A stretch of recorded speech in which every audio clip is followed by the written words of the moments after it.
In about 10 seconds.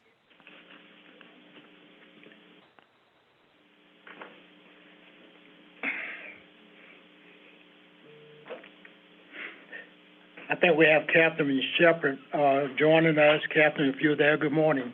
Okay, probably live in about, sorry guys. Yep, we are live. Good morning, everyone. It's not 10 o'clock. Good morning, everyone. It's not 10 o'clock, and I will call our call meeting for June the 30th, 2020 to order. And at this time, excuse me, we'll have our invocation, Dr. Freddie Williams. May we pray. Eternal God, we thank you for the life you have given us this day. We thank you for your goodness, mercy, for your grace. We thank you for food, clothing, and shelter. We thank you for health, and we ask you to continue to restore those blessings upon us. We pray for this world. We pray for this nation, our president, for the leaders all over. We pray for families and loved ones as they deal with this COVID-19 virus. We thank you as we start another academic school year. We thank you for your blessings, for your safe keepings, and having us at this point. We pray for our board members, for all of our employees. Bless this meeting today. May we do thy work and thy will. In Christ's name we pray. Amen. Amen. Amen. Amen. Awesome. Thank you, Dr. Williamson, and we will continue with our agenda. The next on our agenda, we have approval of our agenda. May we get approval at this time? Madam Chair, Go ahead, Della. go ahead, Hank.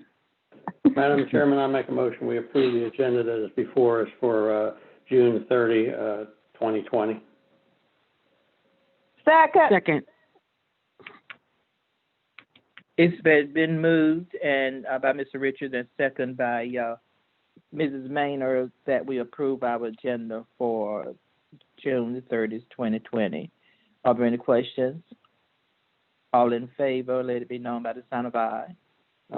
Aye. Opposes, nay. Ayes have it, so our agenda has been approved. Next, we will continue with our consent agenda, and at this time, I will turn it over to Dr. Williamson. Thank you, Madam Chairman and members. Let me ask our Finance Officer, Ms. Chavis, if she'll explain our Amendment 1 and 2, please. Good morning. Morning. Good morning. This morning we have two budget amendments. Our first one is for child nutrition. We did a budget amendment for $1 million from moving them from the budget amount from $5,350,000 to $6,350,000.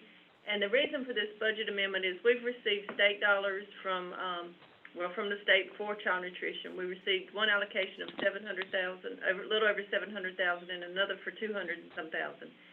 With those funds, we have to show them in child nutrition, but they're not actual expenditures for child nutrition. So this is just to show the money's budgeted. So when we do the journal entry, we won't be over budget when we do those items. So that's the reason for this journal entry, is just to show those items as expenditures in child nutrition, even though they do not affect the bottom line as far as profit. But child nutrition looks good this year. She's smiling, so that means real good. Yeah. Dr. Williamson, in as much as it's real good, are we going to call on indirect services? Indirect costs, we're looking at it for next year. We couldn't do it this year. Okay. Why is that if it looks good? We have asked the state about indirect costs for next year, and they said we could charge it. Okay, thank you. And we will. Yeah. So our next budget amendment was for current expense, and as of today, our fines and forfeitures, we're looking at having $157,000 in the revenue as opposed to $150,000.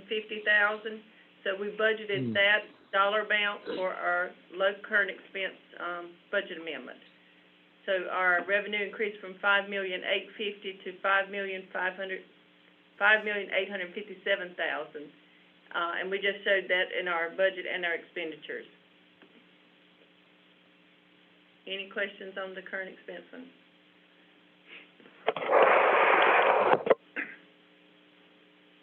So if not, Madam Chairman and members, I'm requesting approval of the consent agenda as was shared with you, please. Okay, we've heard the request from our superintendent for approval of the consent agenda as given to us by Juanne. At this Madam time, Chair, yes. Mhm. I move that we approve the consent agenda as it was given to us. I'll second that. Okay, it has been, the motion been made by Ms. Rosa McCray and second by Mr. Richards. Are there any questions? All in favor of the motion, let it be known by the sign of aye. Aye. Aye. Opposes, nay. Ayes have it, so the request has been approved. So at this, Madam Chair? yes, Madam Chair, this is Ms. Murkison. If we could have the board poll their votes. I don't know that I heard 5 votes. Barbara, aye. Hank is yes. Gala, aye. Rosa, Pickett, aye. I aye. made the motion. yes. Pickett was aye, so, Thank you.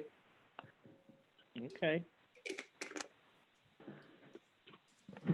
Okay, at this time, we will continue with our agenda, and the next on our agenda, we have information items, and I turn this over to Dr. Williamson. Great, thank you, Madam Chairman and members. Our information item this morning is to share with you our draft reentry plan, working together for reentry. You've had a hard copy and electronic copy for the last 3 or 4 days, and you've had a chance to review that. It is our intent and hope after the meeting today that we can make this document public in front of the announcement by the governor tomorrow of which plan we will operate under. As an executive review, this plan and every action that we take is with safety and well-being of our students, our employees, and our parents in mind, and we think this plan is reflective of that mindset, safety and well-being.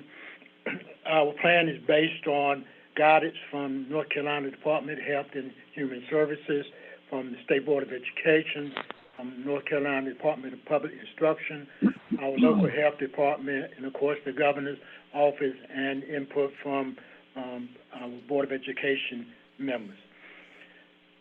The mandate from Health and Human Services was clear. LEAs had to develop 3 options in any plan that they created. Option A calls for the return of all students to school, so it would basically be business as usual. So all students would be in attendance in school at the same time, and that's your normal operating schedule. Plan B will limit that to 50% capacity, so we will probably have to operate on an A-B day, provide meals for those students who will be at home, remote learning on the off day. Of all the options, Plan B is the most challenging in terms of how we ready our facilities, the transportation, conversation. We'll only have 1 child per seat on the bus. Roger will talk about that in a minute.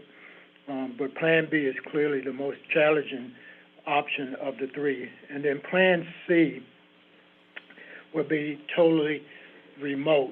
So we would start the year like we ended with some modifications, and they'll talk about that in a minute in terms of attendance and grades and so forth. We've written this plan around 7 critical areas as you review that document. I'm going to ask those individuals in charge of those critical areas if they will take about 10 minutes and review those factors, critical factors with you, and then we can entertain any questions after each critical area is reviewed. So that's our intent today. And then at the end of all this, again, we would hope that we can move it from a draft to an accepted document that we would make public and we will ask you to take action on it in our July 14th board meeting. Any questions? That's a quick overview of what we're looking at, and Dr. Williamson? yes. Assume we start out with Plan A or B. What is to determine whether we have to go to Plan C, and how is that going to be done, and vice versa? If we start out with Plan C, how will we go to Plan B or A? That's a great question. I was on a conference call Sunday, School Superintendents Association Executive Board with the Governor's Educational Advisor, Jeff Coltrane, and we asked them those types of questions. Again, hopefully the governor tomorrow will make some recommendation. As you know, as you read in the plan, that we can be more restrictive than what the governor recommends, but we can't do less than that. What we said to the governor is allow the science to drive any decision. You know, that's been his statement all along. So once you look at the numbers by Health and Human Services, they will share those numbers by counties as an indicator of if we can operate with Plan C, Plan B, or Plan A. So again, once the governor says, for an example, we're going to operate under Plan B, if we review our numbers in Hope County and we're still trending up, we have that option of going Plan C. Hopefully, in the conversation today, how we make those transitions will be pretty clear once we finish that. What we did say to Jeff Coltrane is this, that once we designate a plan, that we stay with that plan at least for 9 weeks, not to change every week, give those plans a chance to operate and help us with transition, because we can't hear today and transition tomorrow. That's pretty obvious. So we'll get into all that. We think we have a good transition plan in place. Well, if we open up with Plan B and we have an outbreak, is it a local decision to go to C? Yes, absolutely. It is a decision of the local board and the superintendent. And again, we would make that decision based on what our local health department is telling us. And then two, we're talking at the end about our local survey that we want to make public after this meeting, getting advice from parents. So the confidence level of parents is certainly going to factor in as we provide them a choice. But to answer your question, yes, the local board and the superintendent make that. Then it's a local decision. Things are going great. Local decision to go up to B or A. That's correct. That's correct. That's the way that we understand it. Good. But again, we'll make those decisions based on safety and wellness and depending on our health department and Health and Human Services and how we're trending as a county. Thank you, sir. Great. Thank you. Dr. Williamson. Yes. Here, may I address the superintendent? Yes. If the county will have the final word or the local will have the final word, would that supersede whatever the governor is saying statewide? It will. Again, we can be more restrictive. For example, if his recommendation is Plan B, based on the numbers, we can say we want to be more restrictive and go with Plan C, remote learning from home for everyone. I think in all of my conversations, Plan A is probably off the table until some later date, but we do have that option and that choice. And we share this information, members, understanding that we cannot satisfy and please everyone. So the safety and well-being, and what our parents, in terms of response to the survey, would all be considered when we sat down and had that conversation with you as board members. But we quickly recognize we cannot satisfy. It is going to inconvenience some parents, no question about it, if we start with C. Dr. Williamson? Yes. Could you also clarify about about if Polk County wants to go less restrictive than the governor. I think you said it the other way around, but not going back up to B. If the governor comes in at C, can you talk about the options that Hoke has for B and A? If he comes in at C, isn't that, yeah, Right, isn't that less restrictive? I mean, if he says C, We don't have it. You don't have a choice. Yeah. You have autonomy locally as long as you want to go more restrictive, but you're not able to go less restrictive. That's correct. Yeah, thank you. Thank you. Okay, good. Okay, any other, questions? So our critical factor areas, student health and needs, employee health and needs, operations, communication, instructional planning, issues for equity and excellence, and state and federal regulations and policies. So let's start with student health and needs, please. And I've asked them to take, at a max 10 minutes to review that area. Good morning, everyone. Can you hear me? Good morning. Yes. Good morning. So in regards to the section that addresses health and needs, there are 7 elements within this component, which includes social distancing and minimizing exposure, cloth face coverings, cleaning and hygiene, monitoring for symptoms, protecting vulnerable population, food nutrition, social and emotional wellness are those components.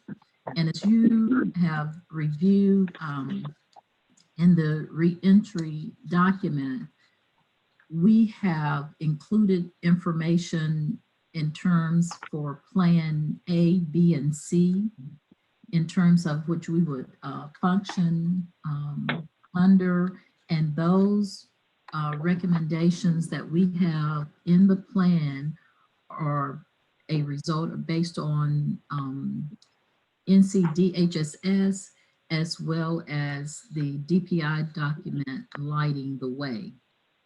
So the first one on social distancing, we will practice social distancing with the 6 feet spacing for our students and staff. And in all of the areas in the classrooms and within the facilities, we have also purchased signs, and you will hear a little bit more about this more in detail when Mr. Edwards present under operations. But we do have that in place. And what I would like to do is to kind of like pause after each element to see if you have any questions as it relates to the social distancing and minimizing the exposure. Peggy, what page are you on so I can follow? I am on page 11, Mr. Richards, under student health and needs. Thank you. Okay. Thank you. You're welcome. So these are all the areas that we've given to consideration as we talk about social distancing as it relates to in the classroom, also dining in the classroom. And as I said, in the operations section, you'll hear a little bit more about it, but for us, the hallways, we will be practicing social distancing. We'll practice that as well in our restrooms and be monitoring those. The carpooling, which that will be staggered entry, our front office. One important point in terms of front office as it relates to parent and visitors, they will not be allowed to go past the front office. So these are all of the areas within the social distance component. Same thing for as lobby or gym outside, we will practice social distancing in terms of 6 feet. Are there any questions?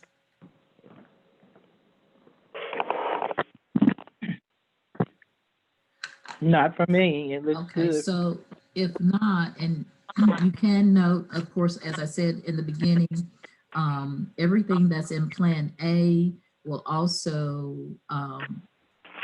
move over to Plan B.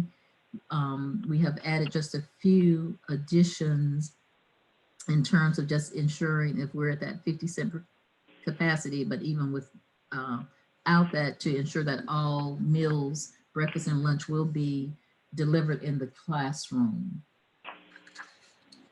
I like that. And you'll hear a little bit more about that under the school nutrition section when Ms. Carpenter share with us in more detail. The next element, cloth face coverings. And as all of you know, the governor's mandate that was released on Friday, that we all should wear face coverings.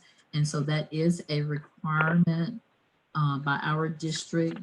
Dr. Williamson did send out an email to us on Thursday in terms of ensuring or letting all of school staff know that we should be wearing face coverings. Mr. Edwards has posted posters in the building before anyone can enter that they should have a face covering. And so the face covering is for everyone. It's for everyone, our students, school personnel, parents, and visitors. And we are, again, following the recommendation by NCD, HSS, as well as CDC as it relates to face coverings. The other thing that I will share with you as it relates to face coverings, we have made our purchase to provide face coverings for our students and for school personnel as well. Do you have any questions about face coverings? Is that,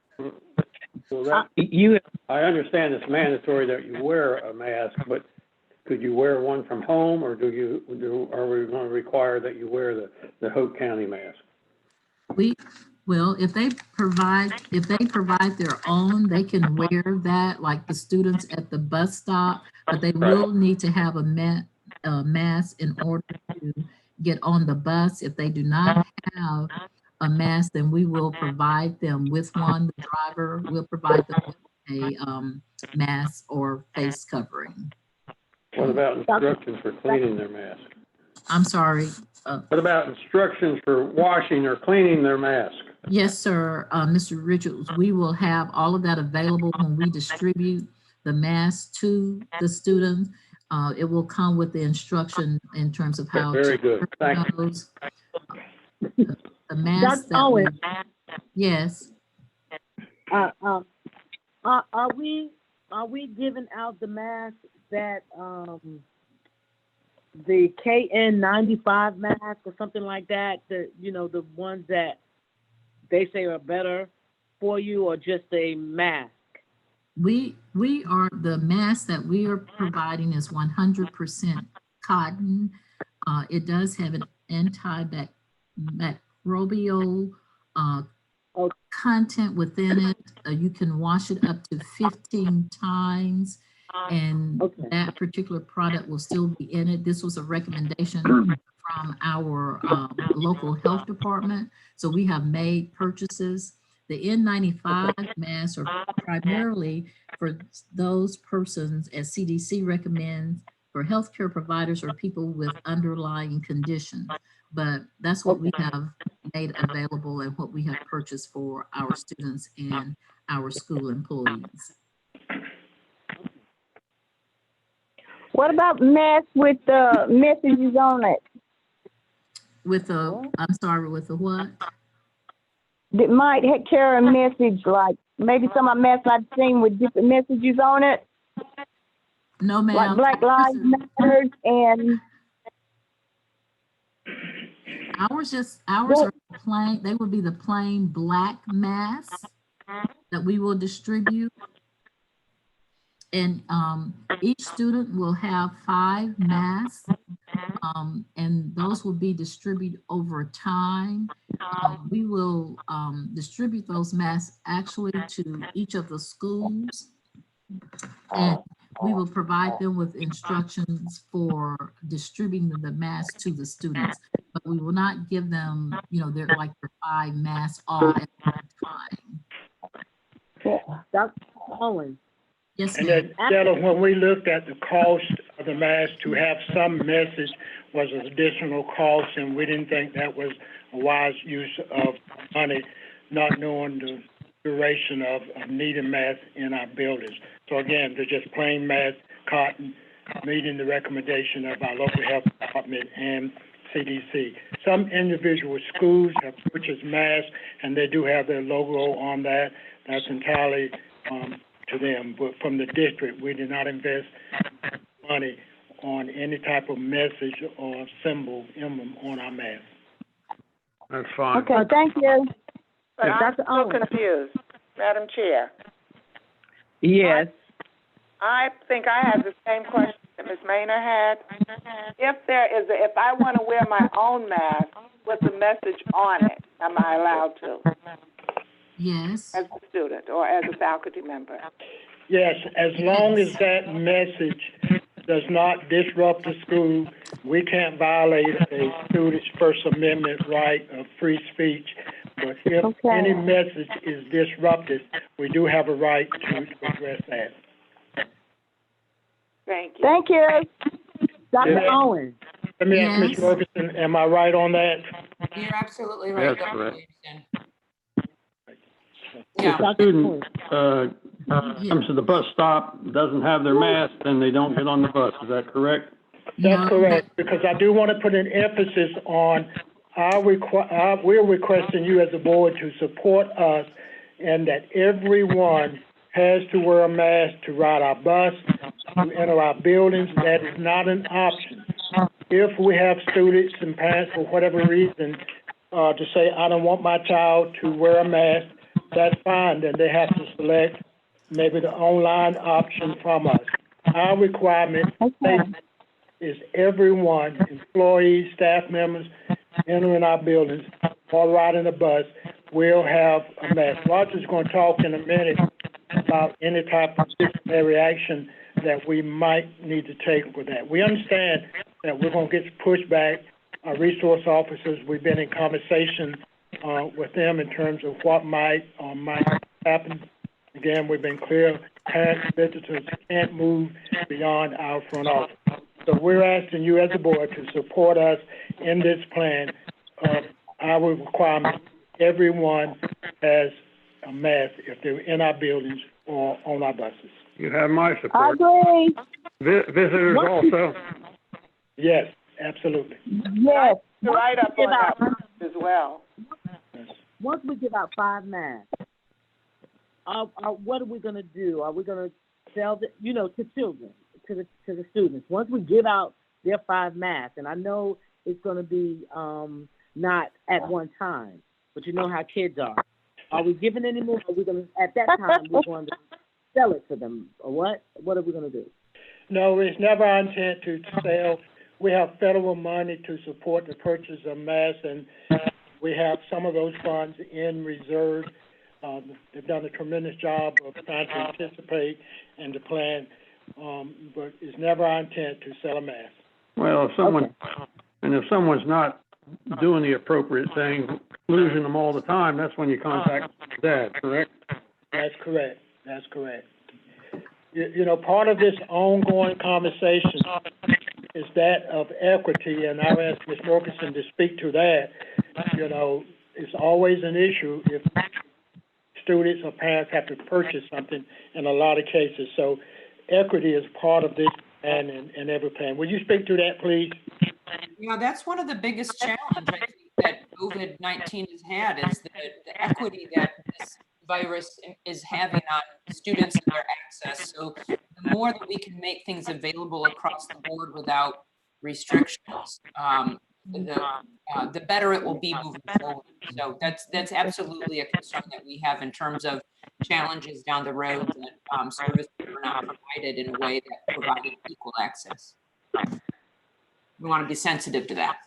Great, that's a great question. Thank you for asking that question, though. Thank you. And right now, we even have the support of the governor because it's mandatory in public. Yes.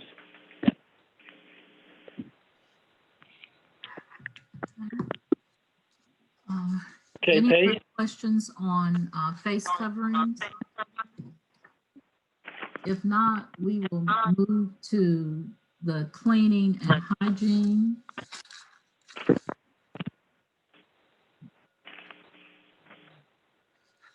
So with cleaning and hygiene, we will be providing hand sanitizer and sanitizing stations will be available in the school. We will also instruct the students for proper hand washing. Hello? Yes, can you hear me? Can you guys hear me? I hear you. Oh, okay. I feel like I'm going in and out. I think it's the connection this morning is the same way with everybody almost. I'm not getting the connection I usually get. It is in and out, but I can hear you. Okay, all right. So If you're not muted, if you would do that, that would help. so the cleaning, as I was saying, you know, we will be providing sanitizer. We will teach the appropriate way for washing hands as recommended by DHSS and CDC. Again, in terms of cleaning the buildings, you'll hear more about that when Mr. Edwards share on facilities. Teachers will be provided with information in terms of keeping the classroom clean, as well as students in terms of cleaning. So there's quite a bit of information there. I'm sure that you have read that, but I think maybe the best way to approach this in Plan A, if you have any questions, you know, we will respond to your questions as it relates to cleaning. We will also provide posters from CDC for the classrooms, as well as signage throughout the building. And again, so much of this overlap, but Mr. Edwards will talk a little bit more about this in operations of the facilities. So that's kind of a snippet on the cleaning and hygiene.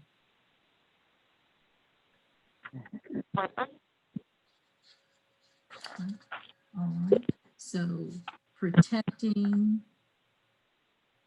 monitoring symptoms.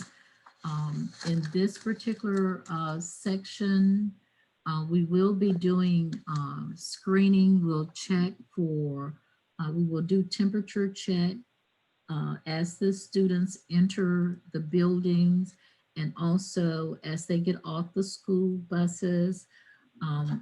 Our nurses will be working very closely with the school administration in order to make sure that if we have any student or employee who has a temperature of 100.4, that those persons will actually go to what we're calling the safe room until we can make arrangement for the parents to pick them up, and also work with the health department for our next steps, if that's the case, in terms of suspecting that the child might have COVID-19.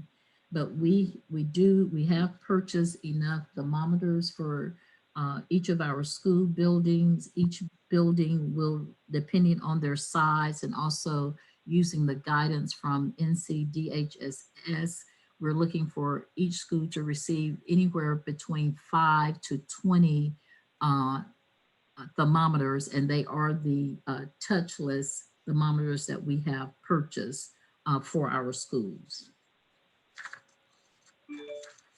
Questions? Yes, I have one question. Did I understand you to say if they have a temperature of 104? It's 100.4. Oh, 100.4. Yes, it's 100.4. Yes. Okay, that's what I was looking for.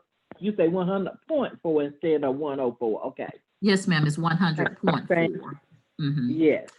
Okay, Yes. thank you. Okay. Madam Chair, I have a question.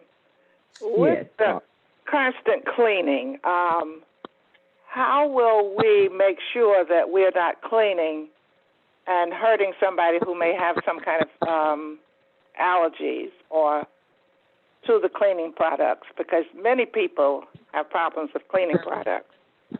So have we found a product that's safe to 99% of the population? Yes, Mr. Edwards, do you want to respond to that? I can respond to the allergies. If we know that we will identify those children if they are allergic to, if they have allergy to any type of chemicals, we can do that early on as we identify those children who have various health conditions.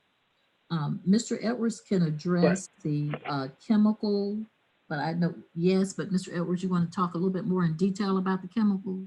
I will address that. All the chemicals. Oh, I'm sorry, Dr. Williams, go ahead. Yeah, all that chemicals we're using in our buildings have been cleared and certified for school use by EPA. Mm-hmm. We looked at that early on to make sure that we did not use chemicals that was not recommended.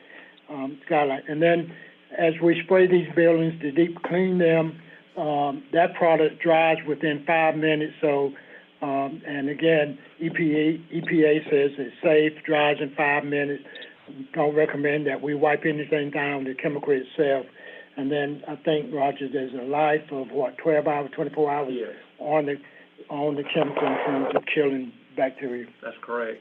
Yeah, but they are EPA certified. We would make sure that for that reason.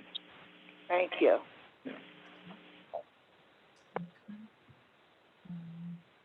So next we'll move to any questions? So we'll move to the vulnerable population. Where? No, we have, I'm sorry. This one's here.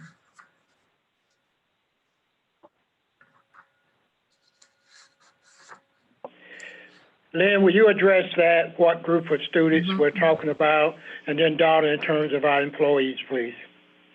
Yes, sir.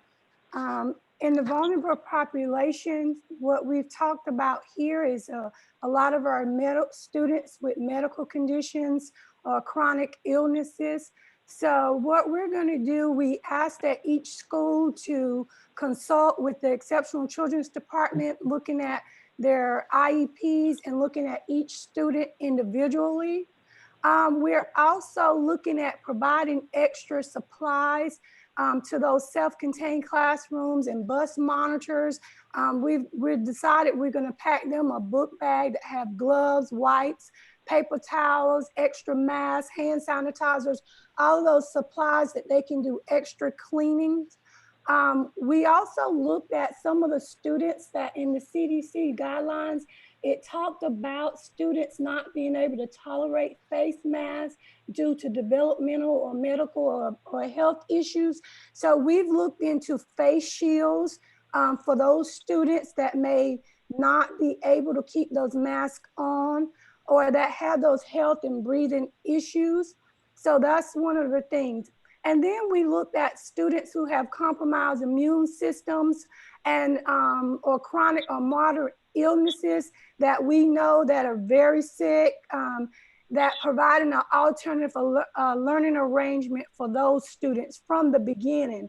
starting looking and dealing and talking with the parents about those students and providing them an alternative learning environment. Don't all students have the option for remote learning? Yes, sir. They all have the options for remote learning. So, and I've heard from some of our parents whose students are very sick, and they were asking me about whether students were returning, and that they really didn't want their students in school. But we, of course, you know, I told them that the plan was coming out, but they will have that option.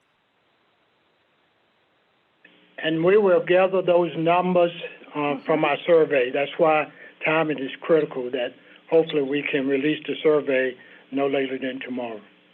Very good. And we've made a list of students that we know have some chronic illnesses, so we can keep a check on those students and talk with the parents. Good. Okay, Dr. Thomas, will you talk about at-risk employee group? Absolutely.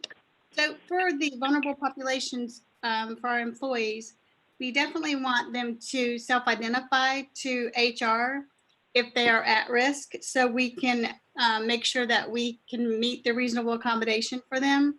If it includes making sure that we add an extra layer of precaution for them, we're going to do it. Some people are not going to be able to wear masks, so we're going to need to be able to figure out what we can do to keep them safe. If they have some kind of lung disease or some kind of breathing impairment that would keep them from wearing it. We've developed protocols to make sure that the staff report if they are COVID exposed or if they have symptoms. We want to make sure that we are following all HIPAA laws to protect everyone's privacy. There's a lot of stigmatism going along with this if people are testing positive, so we want to protect all of our staff members from having to deal with that. That's good. We are requiring notes from medical professionals if people have had to self-isolate or if they have been tested positive, so that we make sure that we're doing the same and we're consistent for all employees. And those cleaning protocols that you've heard about and the things that that Dr. Owens have talked about, making sure everyone gets the mask, that we're keeping everything clean. Just the same kind of things that we're doing for children, we're going to do for the adults as well. And that'll be no matter which plan that we go into, A, B, or C, because no matter which plan we go into, we're going to have employees working in the buildings. Okay. But all employees will be working at school even on the remote day. No, sir, but there will be some working. So regardless of how many are working, we want to keep the ones who are in the building safe. Okay. Yes. Hey, let me clarify your question for you. If we operate as a system with Plan B, AB alternative days, then obviously students would be in school 2 days a week for that. That fifth day would be everyone would be on remote learning, but our employees would be in the building 5 days a week.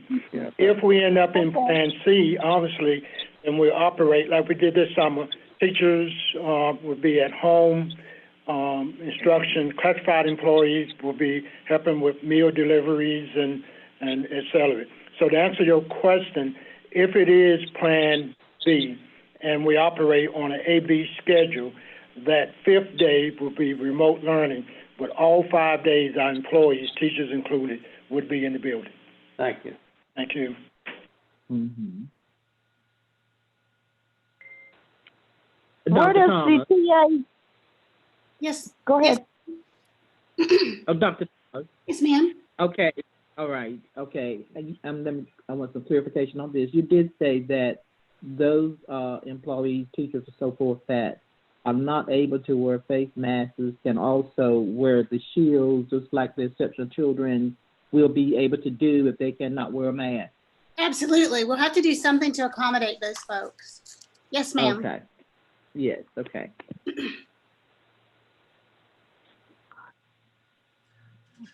I was asking a question about the TAs. What position are they going to play in all this? I'll ask Dallas to speak to that, but our TAs or instructional TAs, we're in the process of purchasing Dr. Ransua, Chromebooks or for them. Will y'all talk about that? If it's Plan C, they will deliver meals in the morning and be in the buildings in the afternoon for PD training and any assistance that they can provide. So Dallas?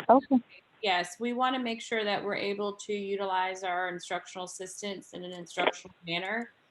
So being able to provide them a device will allow them to be in all of their teachers' Zoom meetings, so that they'll actually be able to pull small groups, and they can take kids into breakout rooms in the Zoom sessions and be able to support instruction in a small group fashion. Our plan is to provide them some professional development to help them do that. But we definitely want to utilize them to help support our students. And Right.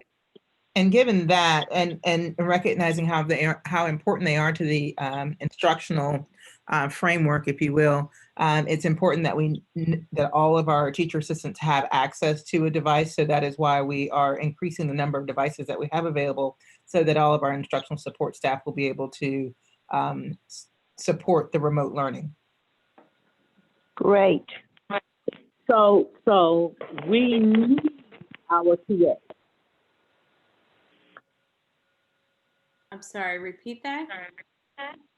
So we desperately need our TAs, regardless of what I know they're gonna do the instructional part, but if we, depending on what we choose, we're gonna need them anyway.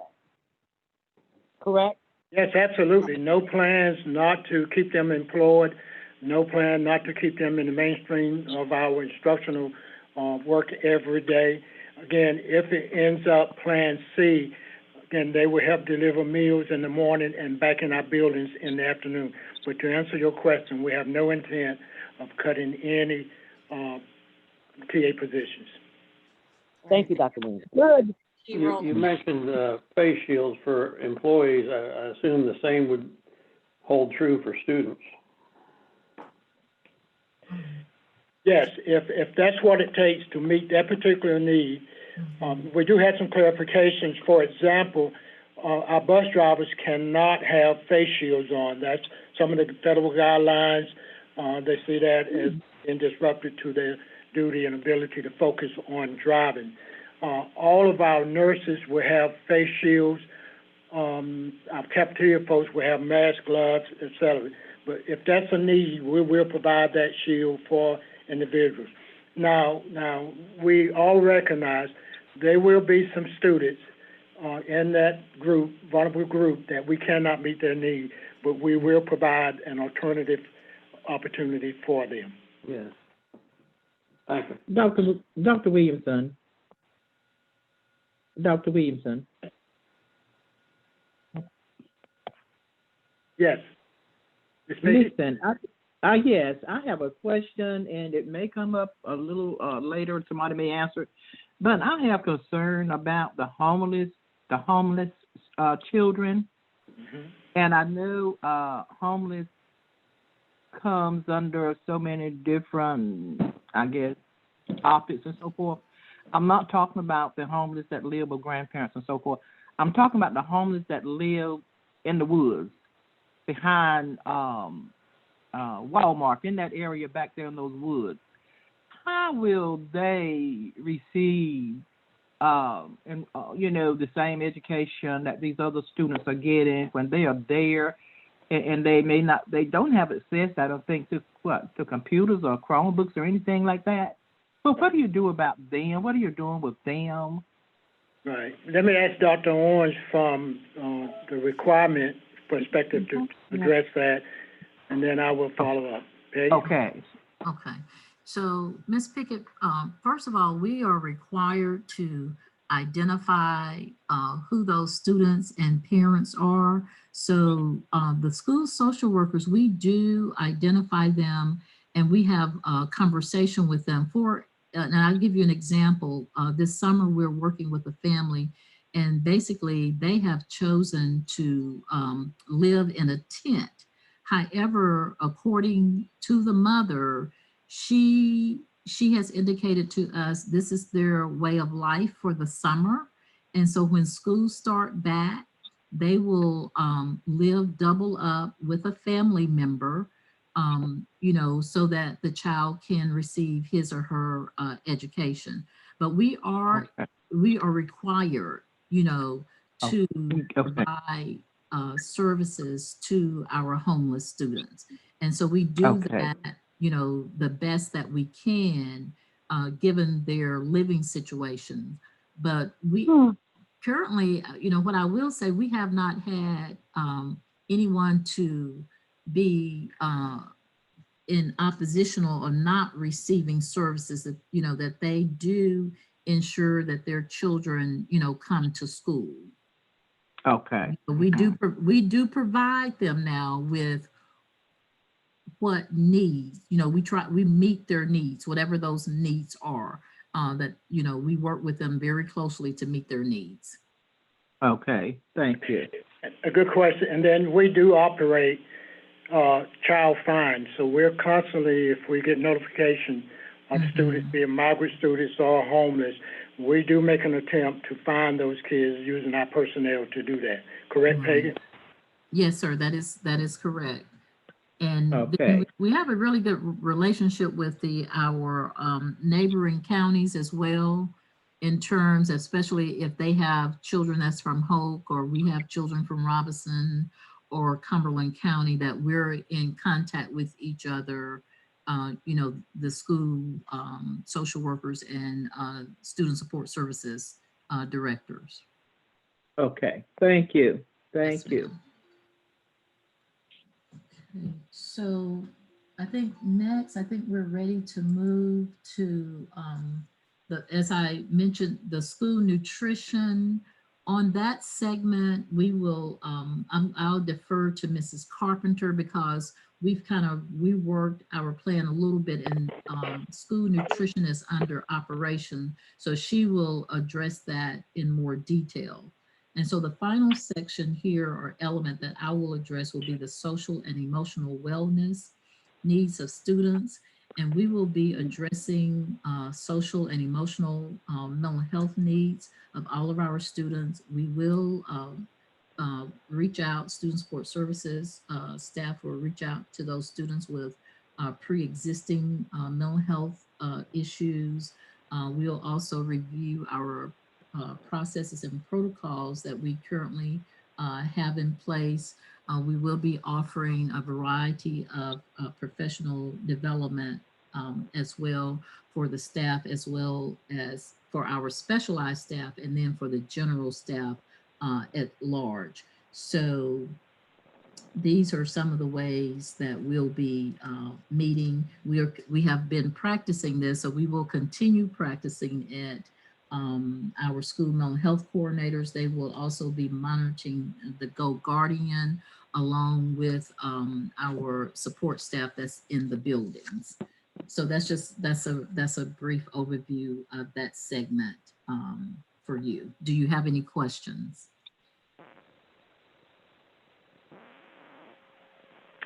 Great, thank you. Thank you, Dr. Horns. Let's move to employee health and needs. And Donna, will you start with our employee assisted program, please? Sure. So the employee assistance program you can find on page 29. And every one of our employees who are enrolled in the basic or supplemental group term life with our Colonial, which is almost every single one, because Hope County Schools gives all of our employees free $5,000 worth of life insurance that hardly any of them do not enroll in. They are automatically enrolled in an employee assistance program, which offers free help for when they may be suffering from depression, or when they may need someone to talk to, or even financial advice. They can call a number and get a health advocate to talk to, or they can get just someone to walk them through their issues that they're dealing with. So we have really been promoting that. So we are sending that out again, sharing it with employees, anyone who may need that. So that's one way that we are helping the social and emotional wellness of our staff. Plus, we're giving them all these other resources that we have put together for them, because we know that they're struggling as well. You know, being stuck at home teaching and also being mom or dad while you're trying to teach as well is difficult for a lot of these people. And also being isolated from families when you're having to self-quarantine, or when your family's up north and you're down here, you can't travel to see them is difficult for some of them. So that's some of the ways that we're trying to help with their social and emotional wellness. Did you want me to say more on that, Dr. Williamson? No, just as a follow-up, that we recognize that social emotional need is high among our employees and students as well, parents. So thank you. Yeah. And the other areas that we've addressed are the maintaining the employee health. We are following the NCDHS guidelines. That's on page 27. And a lot of these, Dr. Owens has covered that they're doing with staff as well. But most of ours with employees is really about educating the employee. And as you can see, we've combined plan A, B, and C together, because like I said earlier, it doesn't matter which way we go. There's always going to be someone in our building working. Whether it's 3 people or 30 people, we want to make sure that we keep all of them safe. So we're going to provide them with the process for monitoring for symptoms. If they are sick, or if they're positive, or if they have exposure, we're going to ensure that they stay home, that they use sick leave, or that we have them use the federal COVID leave they can use. Conducting those symptom screenings, taking those temperatures. Just like with children, it'll be the 100.4. That will be our cutoff. And when they come to the buildings, we will be, again, talking to people about social distancing and making sure that they're wearing the safe face covers. That hand sanitizer, making it available. Maintenance has already put up hand sanitizer dispensers all over all of the buildings in our district, so they're always full. And then establishing the cleaning protocols that have already been established. The maintenance and the custodians are doing a great job of spraying all the time, making sure we have that deep cleaning. So these are things that we've already put in place. But a lot of it is just educating our staff and making sure that they're following the processes that we're putting in place under the guidance of DHSS, the CDC, and our local health department. And I've already went over the protecting the vulnerable populations. That's about the employee health. Are there any questions on that part? Okay, Donna, let me ask, and before we move further, so you mentioned the PD that needs to happen. All of you talk about that, how we're going to manage that. The process has already started online, but let's go ahead and cover that at this point. Right, and Dr. Owens' nurses are going to take the lead in that. So Dr. Owens, do you want to talk about that? I will say on our end, we're going to do a lot of, on the HR side of things, along with Dr. Owens, we're going to do a lot of talk about the HIPAA laws protecting privacy on our end of things. And then Dr. Owens' staff is going to do a lot of the other end of things. So Dr. Owens, do you want to talk about that? Okay, so we have created the professional development, or the course, for all school employees. This particular course, all school employees will take. We entitled "Embracing the Future: Understanding the COVID-19 Pandemic."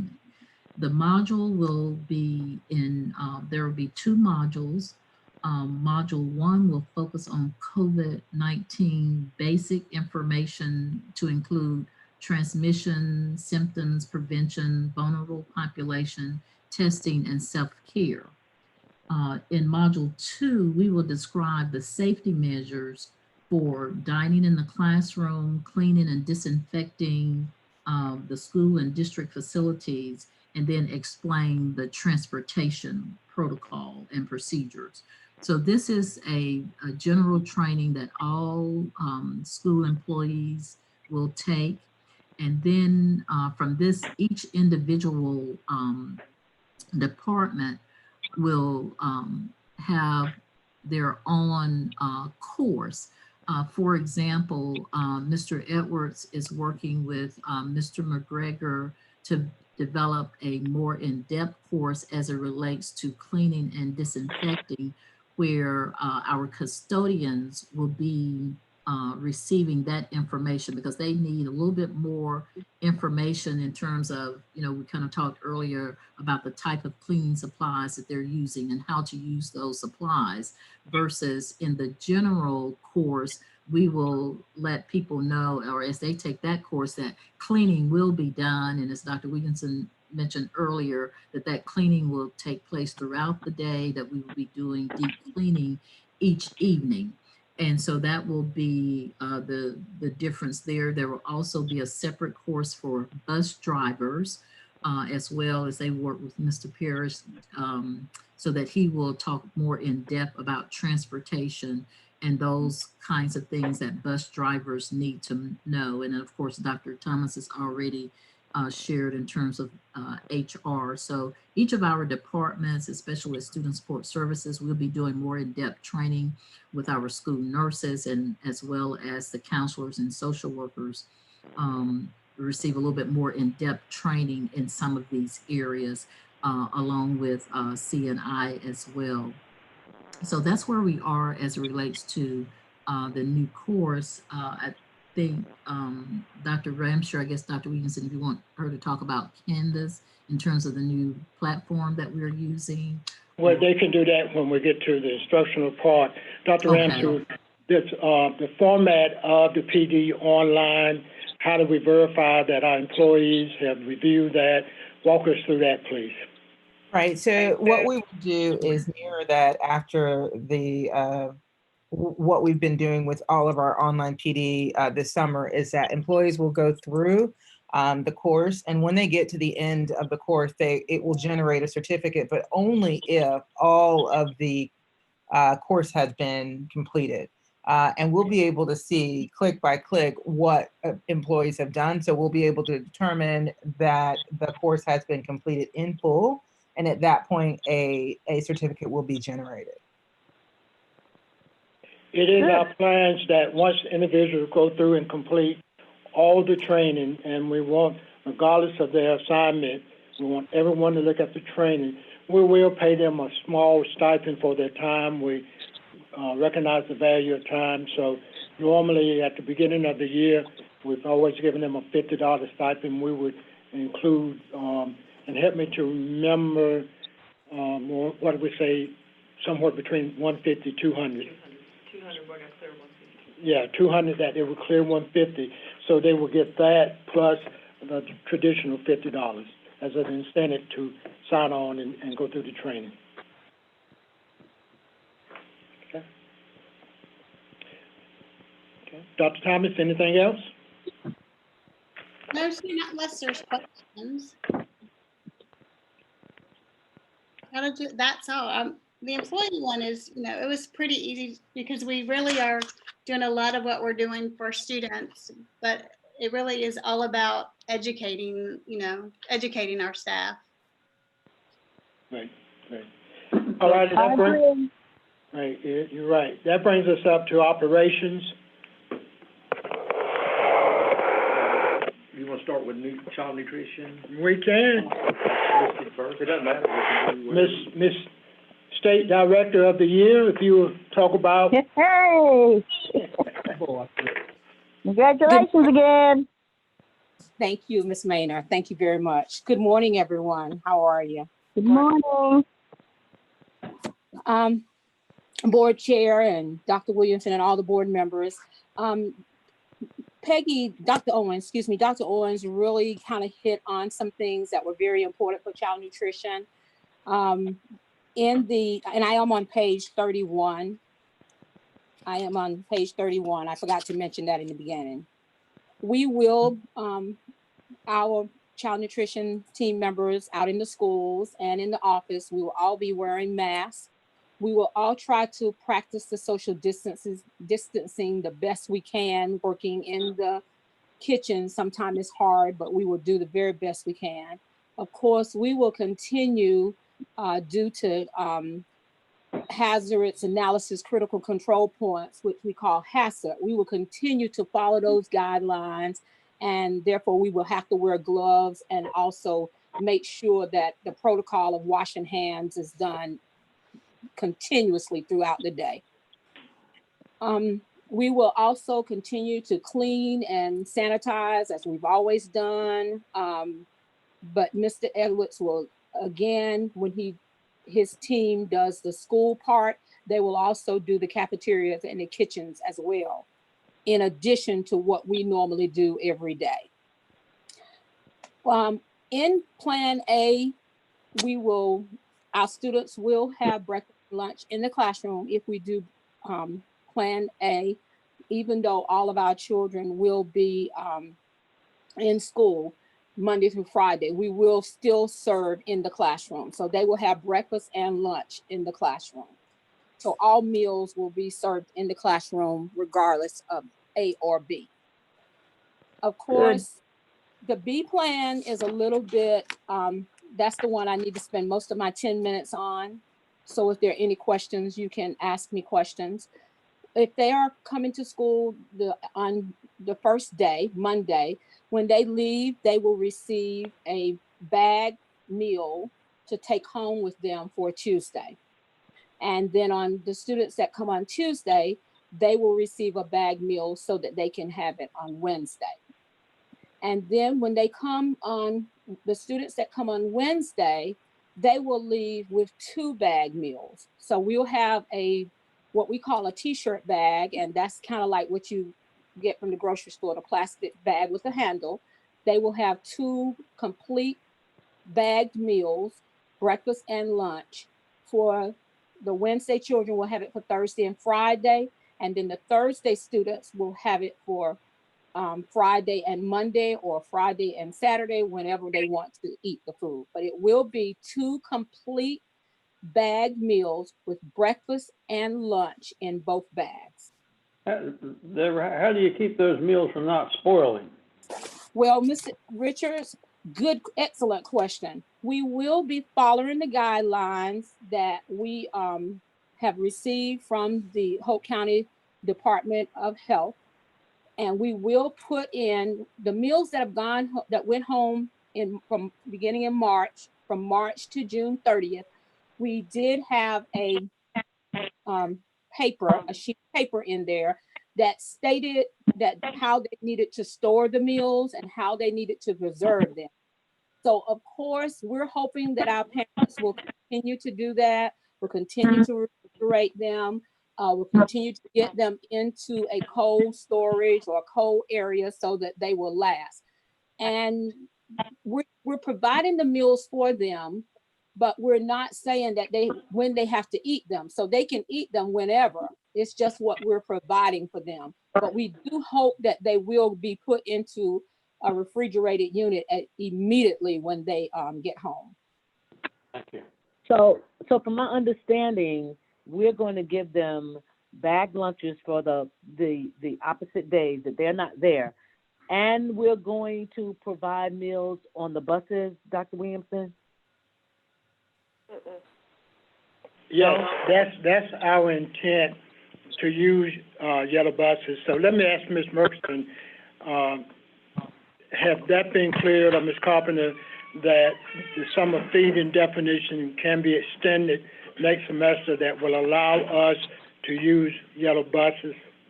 It's my understanding that has cleared. I haven't looked at that in the last few days. I can confirm that for you, but I believe it has cleared, yeah. Right. Ms. Murchison, I have it in front of me, and it has been cleared through USDA, and they have done, Dr. Williamson, what they have done is approved the National School Lunch Program and the National School Breakfast Program to be a congregate meal service. Great. The waiver, what they did was that they did the waiver to allow the non-congregate feeding in the classrooms, and also, we can send meals home.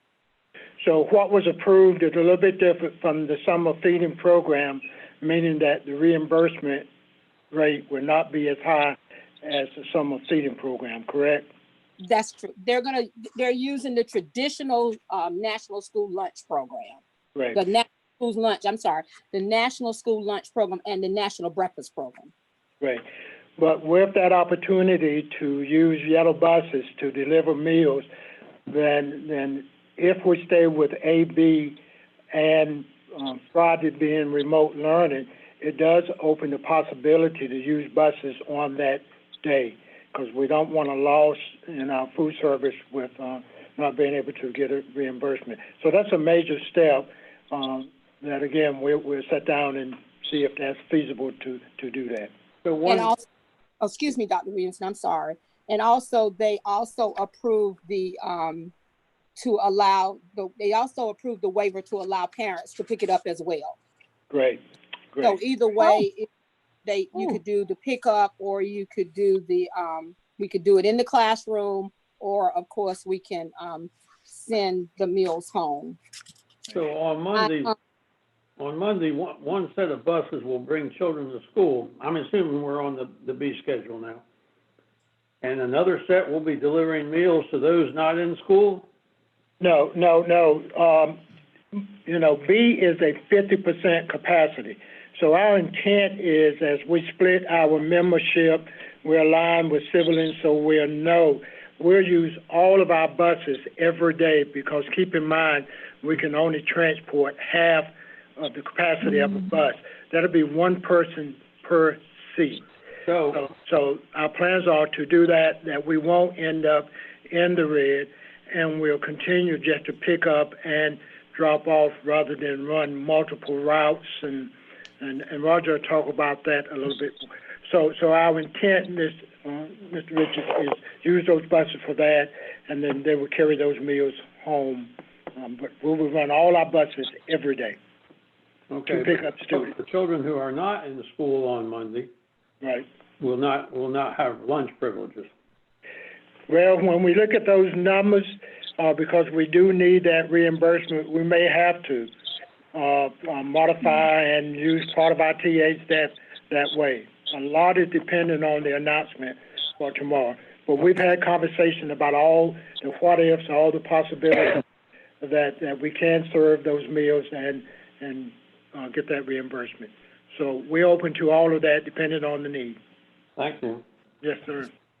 And Ms. Murkison and Dr. Williamson and the board members, in reading the guidelines, I think as far as what USDA has given us permission to do, to change the delivery of the meals, they have approved that we can feed in the classroom, because in the past we did not have that privilege to during lunch.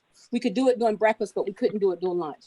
And they have given us the waiver for parents to pick up meals. They have given us the waiver for meals to go home on buses in the afternoon, because in the past that we could not do that.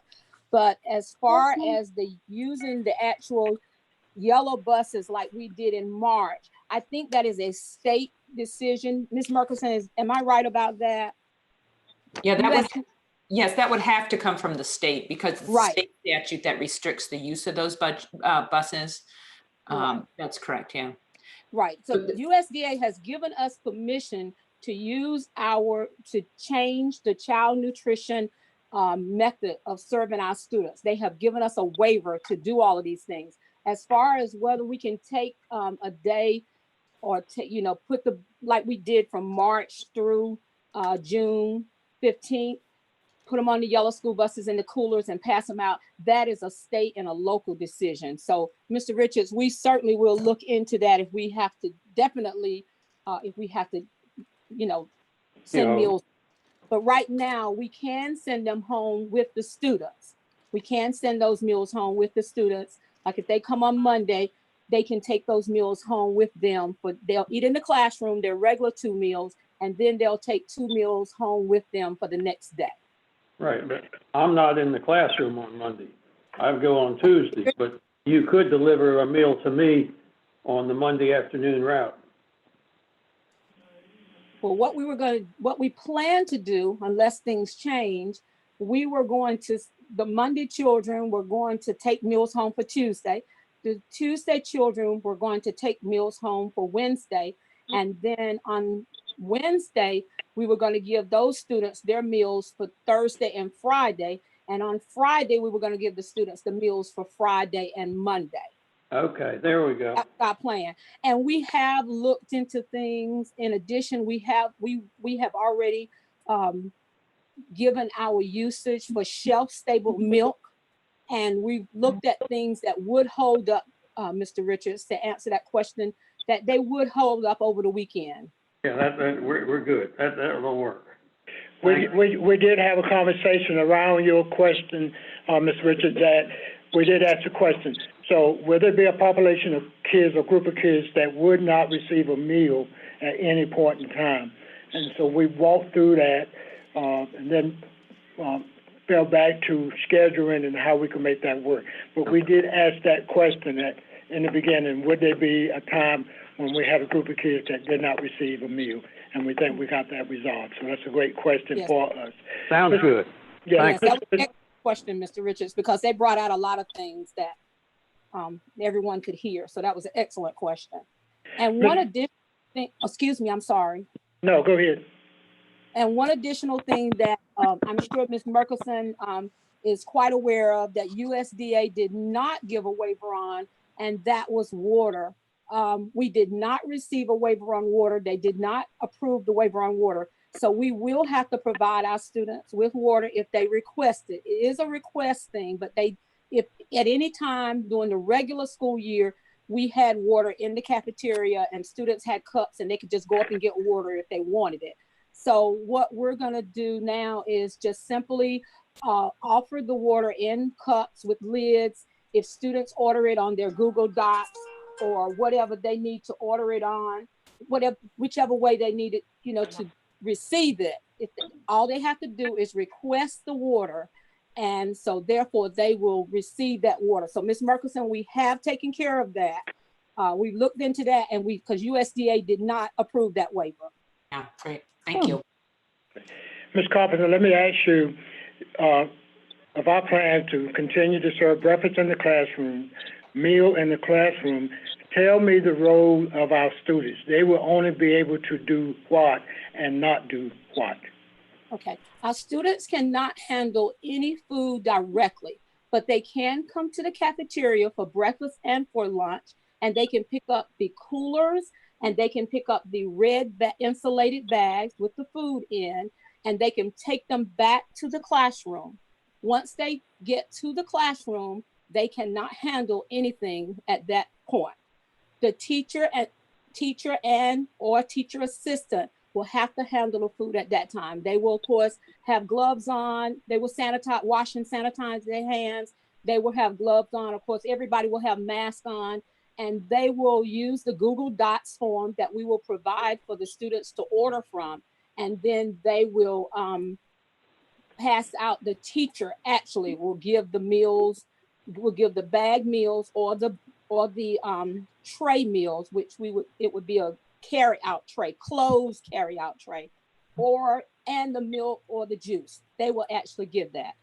And then on our high school level, we will use kiosks. We purchase kiosks for them, and they will actually go to the kiosk. We've talked with Dr. Baldwin, and we will put the kiosk around the campus, and the students will actually go up to the kiosk and actually get their meal from the child nutrition assistant.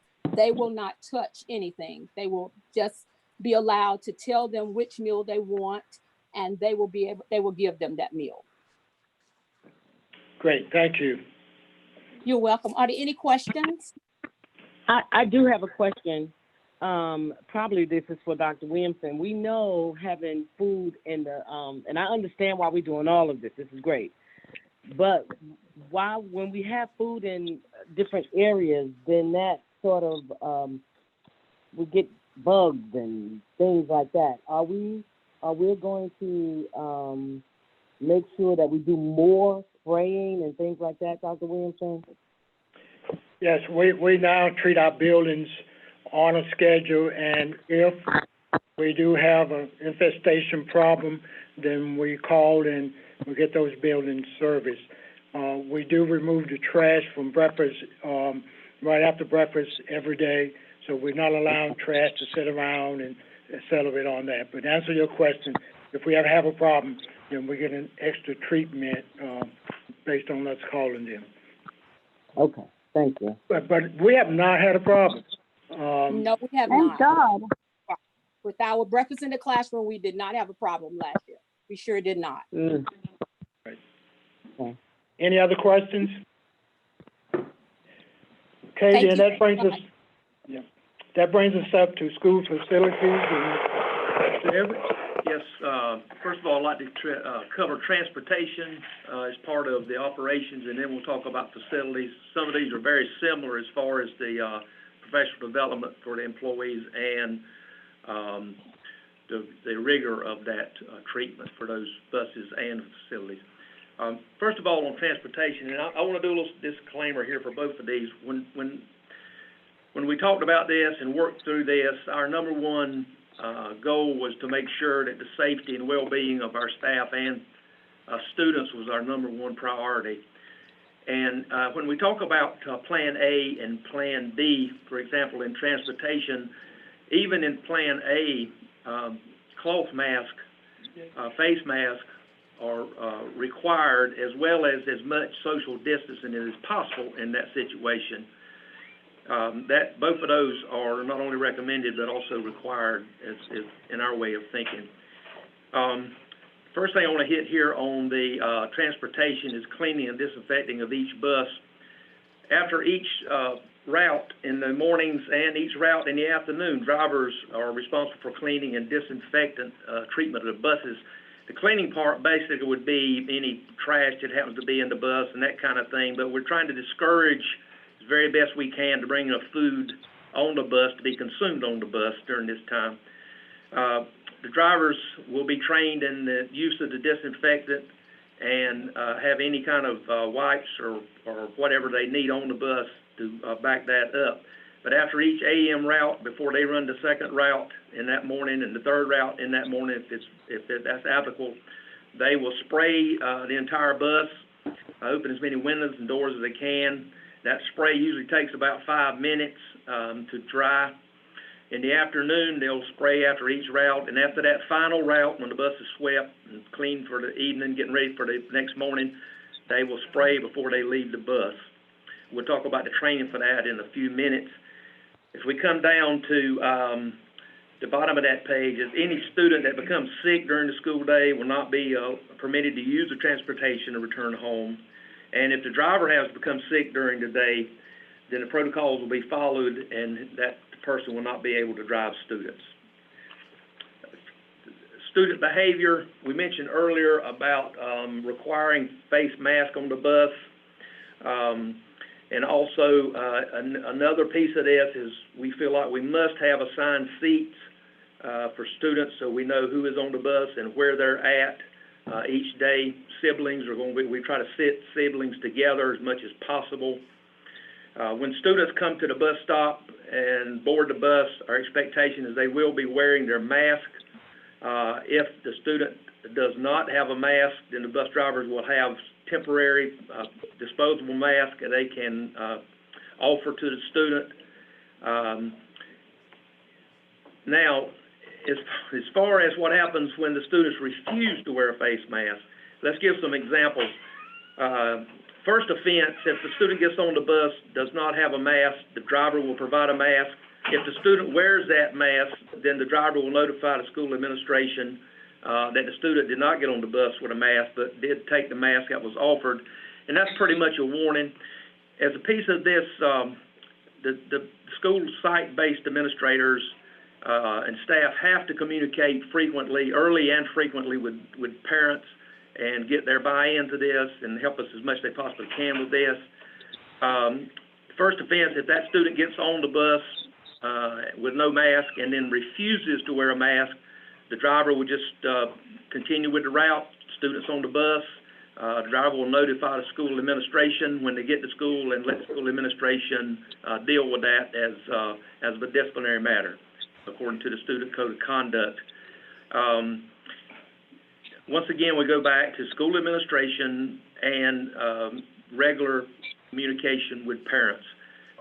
Second offense, the student may lose some days, 3 days riding the bus because they refuse to wear the mask and refuse to take the mask, and the contact has not done any good, then that continues to go up to 5 days, 10 days, and then if it just continues, then the possibility that student does not ride the bus for the remainder of the year.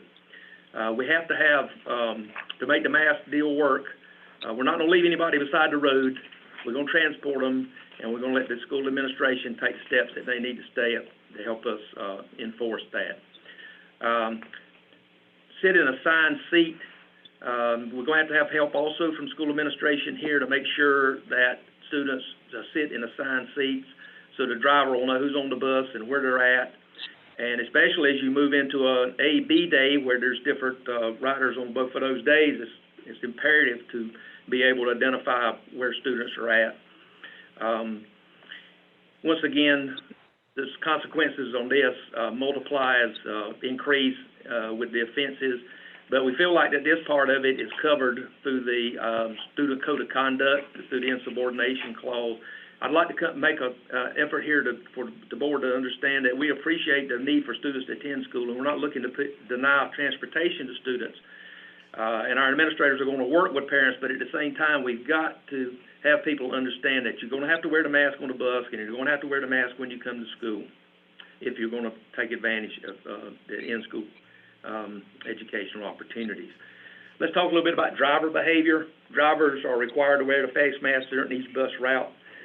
A refusal by a driver to wear a face mask would be addressed through the supervisory channels and HR eventually, if it came to that. Hopefully it won't. Let's talk about some responses by the driver. First of all, the driver response to a student who refuses to wear a face mask. Do not confront the student. This is all part of the driver's training, not only through Mr. Jackson for the bus CDL, but also through Mr. Parrish on a regular basis. Do not confront the student. Bring the student to school. Let the school administrator deal with the student's behavior rather than the driver. Same thing with a student refusing to sit in an assigned seat. Do not confront the student. Transport the student and report it to school administration and let them take care of what they need to do. Let's come down to drivers responsible to disinfect the bus at required times in accordance with process covered in the mandatory school opening professional development.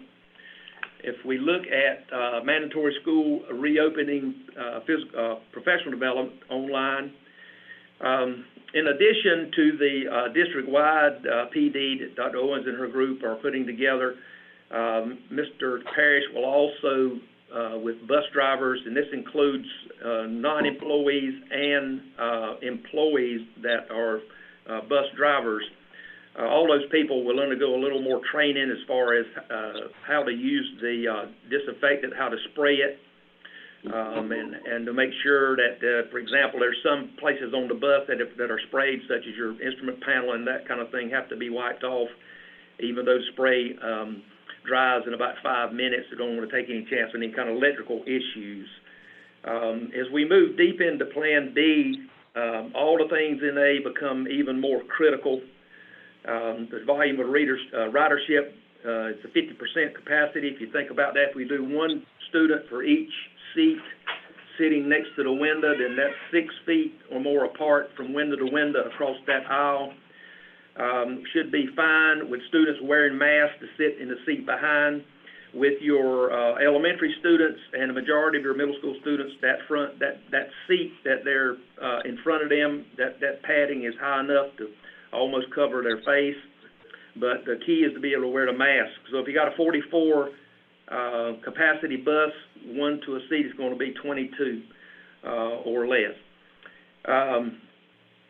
The transportation staff and the principals are going to have to communicate and work in a collaborative manner on this to make sure that we can identify as soon as possible the intentions of parents if their child's going to ride the bus or not. So as those routes are set up, Mr.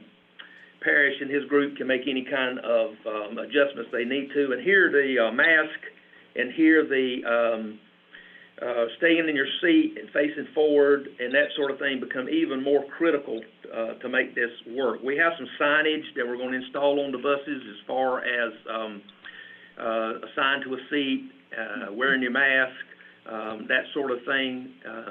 And we expect that to be enforced. Once again, the driver is not going to get in a confrontation with anyone. They're going to transport the student and let our school administrators communicate with parents and find a way to make this work. If you'll look over on, I believe that's page 37, maybe at the bottom, or 38 at the top. Once the bus reaches the school campus, then the designated port of bus entry and unloading and boarding becomes a school administration responsibility, where they be screening students' temperatures and that sort of thing, being able to stagger that entry-exit time where we can maintain some semblance of the 6-foot distancing. Face masks should still be in place. Our plan is that there's one entry point for car riders, there's one entry point for those on buses. Now, at Hope County High School, even with 50% population on those A, B, or B days, that certainly will be a challenge within itself, so we'll have to have a lot of staff involvement and staff assistance with multiple people taking temperatures and things of that nature.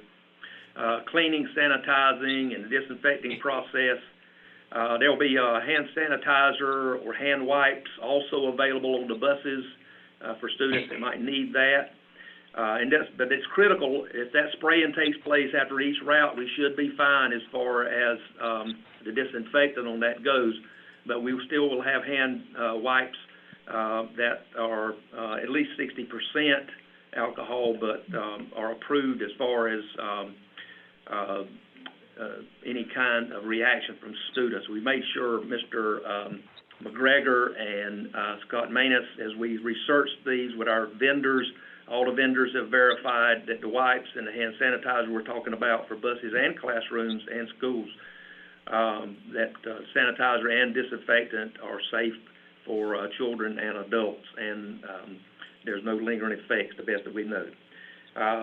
EC buses, down here at the bottom, I think Lynn talked some about that. Student screening, we're not going to screen students as they board the bus. We just think there's too many safety issues there. Bus in the middle of the road trying to screen students, and they're going to have another adult on board if you do that. We just feel like that we'll get the students to school, and then we will screen it. We'll let the screening take place there. Any questions? Activity buses, if and when that should occur, which at this point it doesn't look favorable, the activity buses would have the same requirements as your yellow school buses. The current North Carolina High School Athletic Association guidance does not permit team athletic travel at this time. Should conditions change and the North Carolina High School Athletic Association relax this status, Hope County schools will still reserve the right to approve any activity bus travel to any degree. Do you have any comments or questions about the transportation piece? Madam Chair. Yes, Barbara. I have a question about not being able to return home if you're sick. Is that something that the nurse would decide just if it's only related to the virus, or if I just get a finger aching, am I not allowed to get on the bus to go back home? Dr. Owens can address that if she would like, but I think if the school nurse certainly would be involved in whatever process and procedure takes place there. Dr. Owens, would you like to comment on that?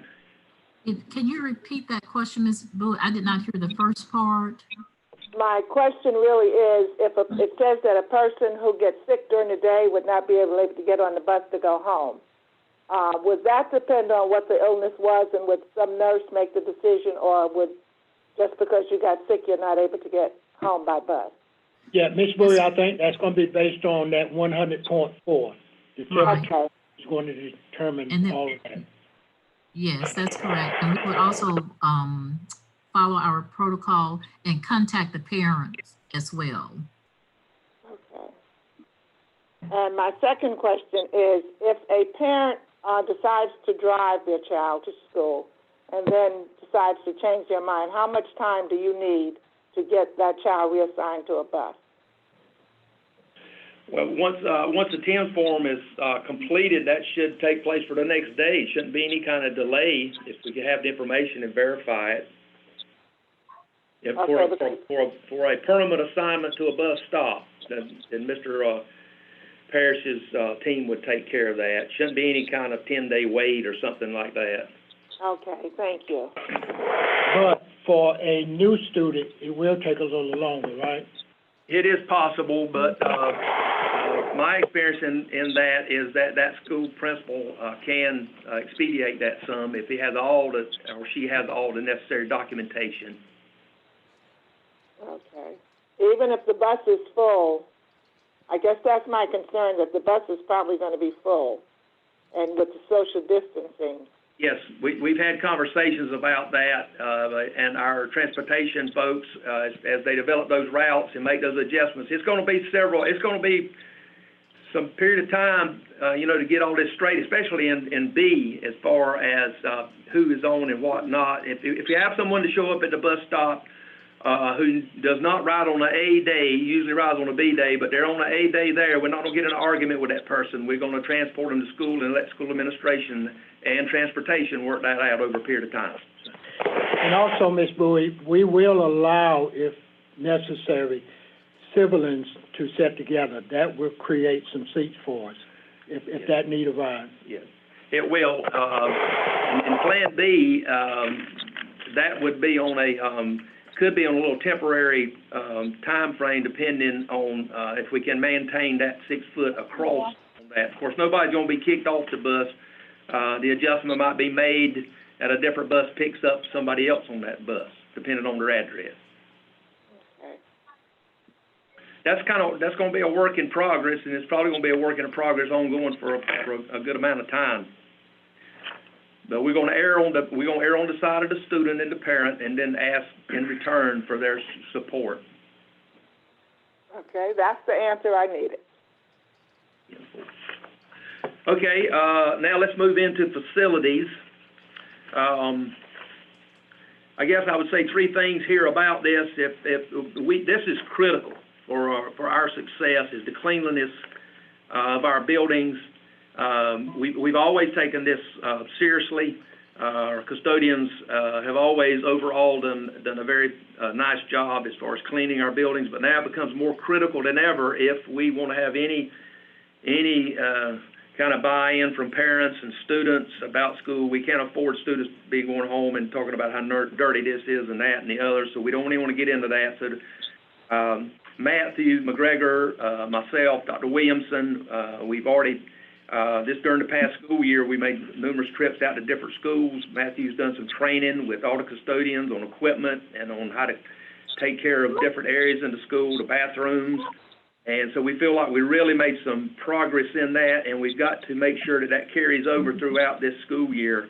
If we're on A or B or whatever, that we want people to know that they can come to school and that it's clean and sanitary for them. So the second piece of that is communication, once again, with site-based administrators, district administrators, communication often and early, and responding to concerns when it takes place so that we can correct any kind of thing. And the last thing that we talk with our principals about and our custodians is consistency across schools. We have to make sure that every school is clean and sanitized and disinfected and safe as any other school.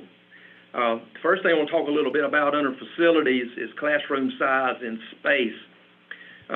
Even in Plan A, masks are required because it's just common sense and also health-wise recommendations. And the second thing is, even in Plan A, social distancing is still encouraged health-wise, and we know the number of students and the different places they're coming from and going to and this and that we can't control away from school. The more that we can reduce mass movement of students, multiple use of different rooms, that the better off we are, as much as possible to do that. As far as elementary children, their personal belongings continue to need to be separated for others, more so now than ever before, individually, whether that's containers or cubbies or individually signed areas or lockers, middle and high school, whatever it is. We need to make sure that students reduce the sharing of items. We're going to allow students and staff to certainly bring water bottles to school, personal bottles or containers, those sport bottles or whatever, access to bottled water and vending machines. We're not going to cut off our water fountains. We're going to make sure that they're cleaned. We've already got signs that are ready to be posted over the water fountains to inform students and staff that those are not for drinking directly from the fountain. Those are to refill containers only. And we just got to make sure that we share with students that on site what that's about and do some monitoring there, and just make sure that students understand not to share water bottles, not to share cups, not to share containers. Ms. Carpenter mentioned earlier some about the cups in the classrooms and things of that nature, so those also would be certainly able to fill at a water fountain. You know, recess seems like such a simple thing, but actually it's not when you're talking about the playgrounds. If the playgrounds are used, then somebody's going to have to spray those pieces of equipment before the next class goes out. So our suggestion to our principals is to take that into consideration and use some discretion about how you manage that. With larger pieces of playground equipment such as merry-go-rounds or different kinds of swings and things of that nature, just imagine what how in the world you would spray and disinfect those before another student uses them. So we're kind of discouraging that, but once again, that's a site-based decision and how they work that out. Each classroom, we have ordered disinfectant and sanitizer and cleaning materials in bulk. We have ordered electric hand dryers for every student bathroom. And we also have the wall-mounted sanitizers. We're going to make sure that each classroom has a pump container that can be refilled with hand sanitizer. There'll be disinfectant wipes, hand sanitizer wipes in each classroom that can be used on hard-touch surfaces if students have that need. And once again, as we talk about these kind of things, it's important to note that the less multiple use of these areas that we can do, even in A, the better off we're probably going to be as far as limiting exposure to students to mixing groups of students that use multiple areas. That is frowned upon as far from our health folks. Let's talk a little bit about signage. We have ordered multiple signage. This is directional and informational or informational signage. The great majority of it is in English and Spanish. There may be some cases where there are a few things that are not, but those signs usually have some sort of emblem or something on that to designate what we're talking about there. Signage is going to be posted not only in the buses, believe it or not, but also in restrooms, throughout buildings, hallways, foyers, common areas, offices. This includes floor decals, walls, reminders about social distancing, wearing a face mask, all those kind of things. We've ordered A-frame signs that'll be outside each building about know your W's, stop if you have symptoms. Those signs are larger signs and are also in Spanish and English. So all these are designed to encourage 6-foot distancing, to encourage directions in hallways. We have signage for offices about spaced at 6-foot intervals. We have plexiglass that we're installing around sign-in counters, student checkout counters, things of that nature. We also have signage that notifies parents and or visitor that enters that building that they must report directly to the main office and remain in the main office. And if anything different than that needs to take place, then the principal or site-based administrator will make that decision and escort that person. We're encouraging principals to communicate with their parents, especially as we move into Piece B, Plan B, that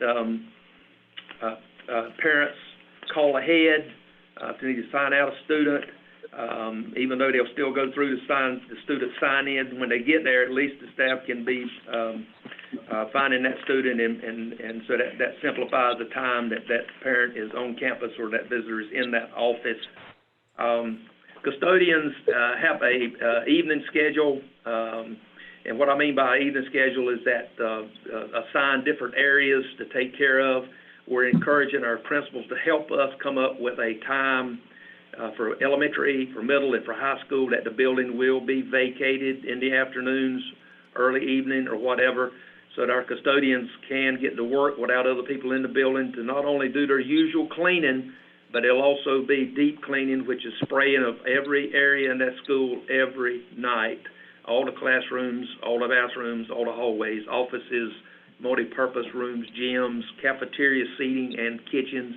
All those kind of things will be done every night. So when you hear that people are taking a day off and there's deep cleaning, well, deep cleaning means that you're spraying or fogging or you're doing something. And so we have backpack sprayers for our schools. Some of the schools have more than one, depending on the size. The maintenance department and Mr. McGregor, that's being stored in the warehouse.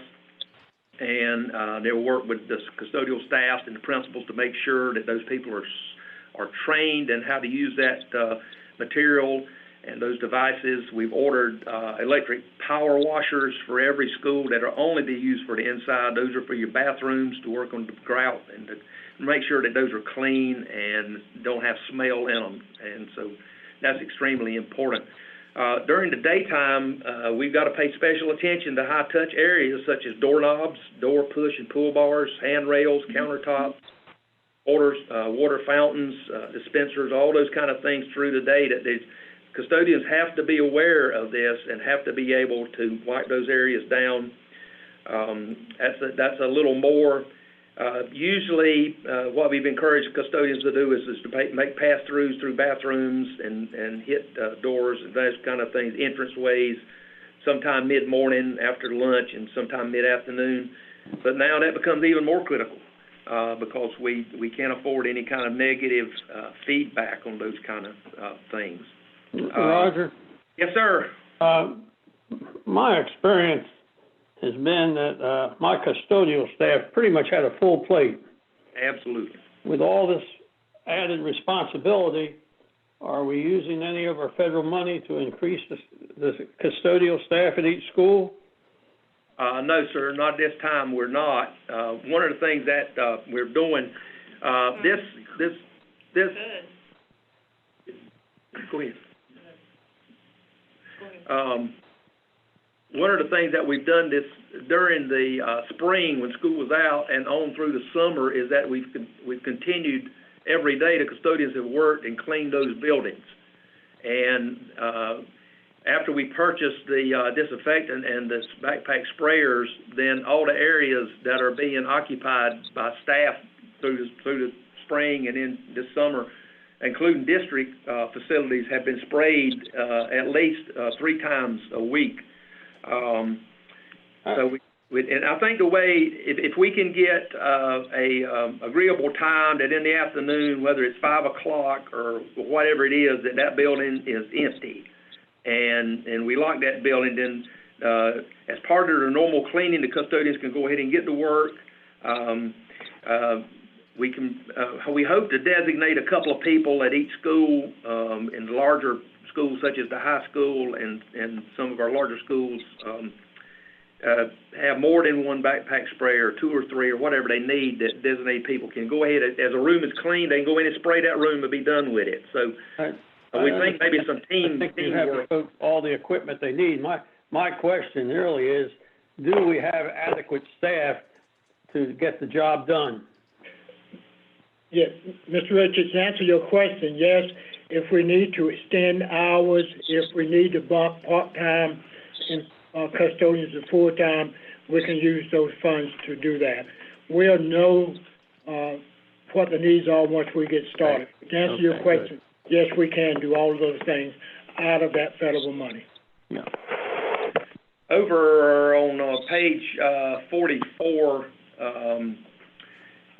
statement. It says that, I want to go back to Ms. Carpenter mentioned in the classrooms, and I think one of the board members asked about, I think it was Ms. McAllister-McCray, about bugs and eating in the classroom.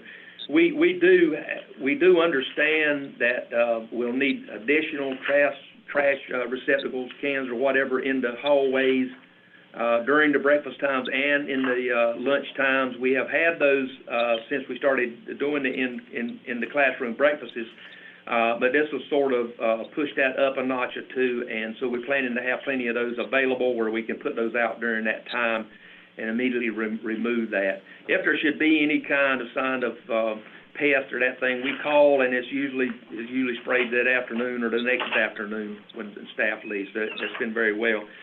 If you come down to social distancing, I mentioned the visitor, kind of the increase in the stress on outside people in the building, and where they are allowed, which is the main office.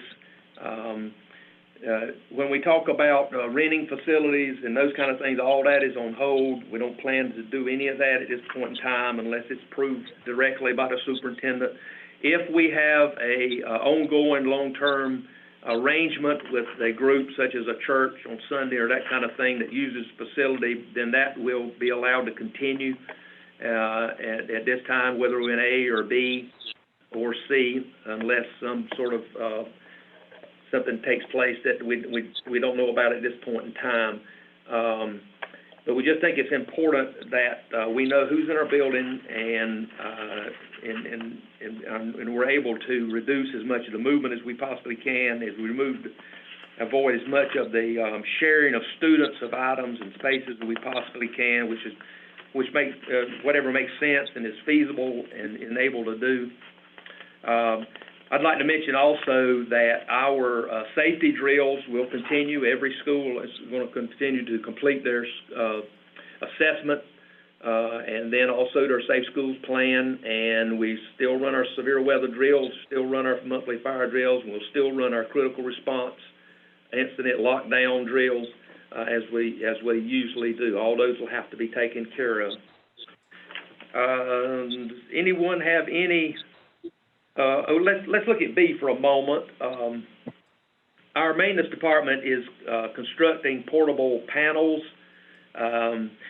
We're in the process of measuring the large common spaces in schools, such as cafeterias, such as gyms or multi-purpose rooms and media centers, and setting up how we set up those panels to form smaller spaces if we need to reduce classes even further than 50%. When we say that 50% of the students will be at school on a certain day, and so that means that there's 30 seats in that classroom, that's already been reduced. For example, at East Hope Middle, it's been reduced to 50% of that, which would be 15. However, classrooms, depending on their size, may not be able to handle and do the 6-foot distancing all around the seats. At 50%, so some of those may be less than 50%, and so we're trying to find spaces and have those spaces set up and ready to use if we need to reduce even further. Now, if the question is on who mans those spaces, we're not talking about hiring extra teachers. We're talking about taking a look on each campus for that administration to take a look how they're using resource people, how they're using TAs, how they're using various individuals that may be able to do some things for us that they may normally not do. That just kind of depends on what the situation is. Any questions about facilities or comments or concerns?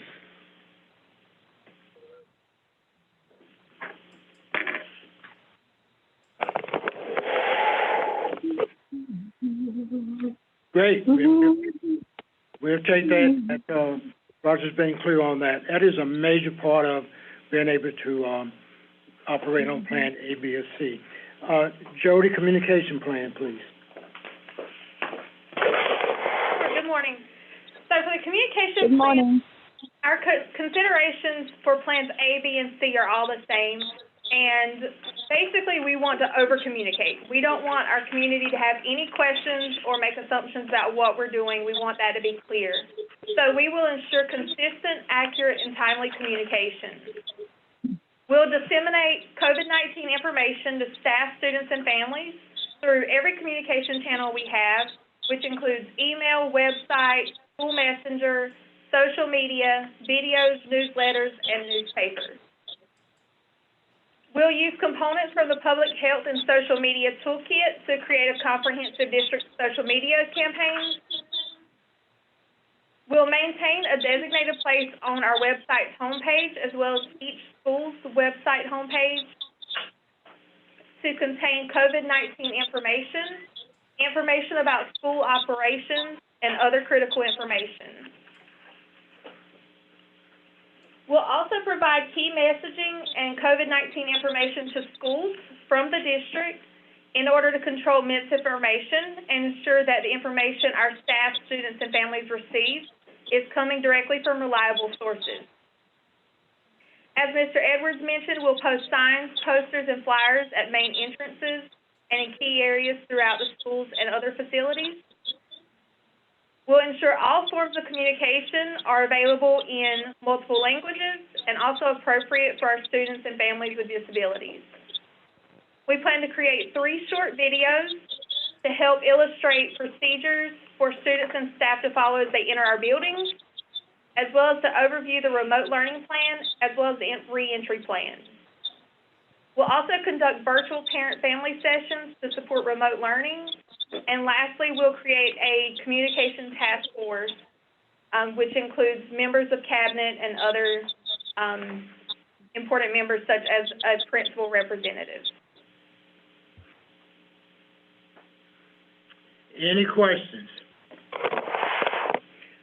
I will share with you that Jody had opportunity to present at the state level this morning in terms of PIOs. They called on her for her outstanding work. So Jody, thanks. I know you represented Hope well.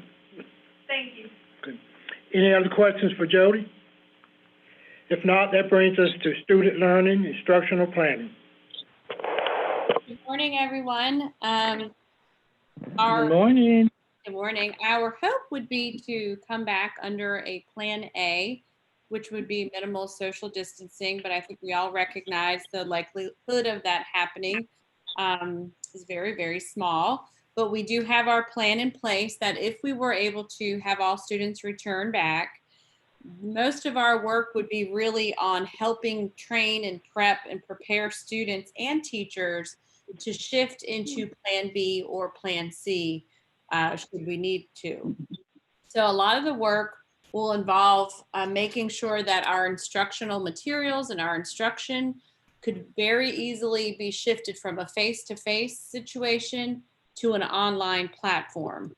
So we would always start with providing weekly checklists in the students' learning platforms so that they always get into the habit of using that to set their work schedule for the day. We do use Seesaw for pre-K through grades 1, and we are utilizing Canvas for students through 2 through 12. Lessons would be designed, like I said, with the possibility of shifting to a hybrid learning, online learning or offline remote learning situation. So that will require some professional development to continue to support our teachers. The other thing we know will be really important when our students return is to really assess where our students are. We need to make sure that we're managing and very mindful of some instructional gaps that might have occurred during Q4 of last year and perhaps even over the summer.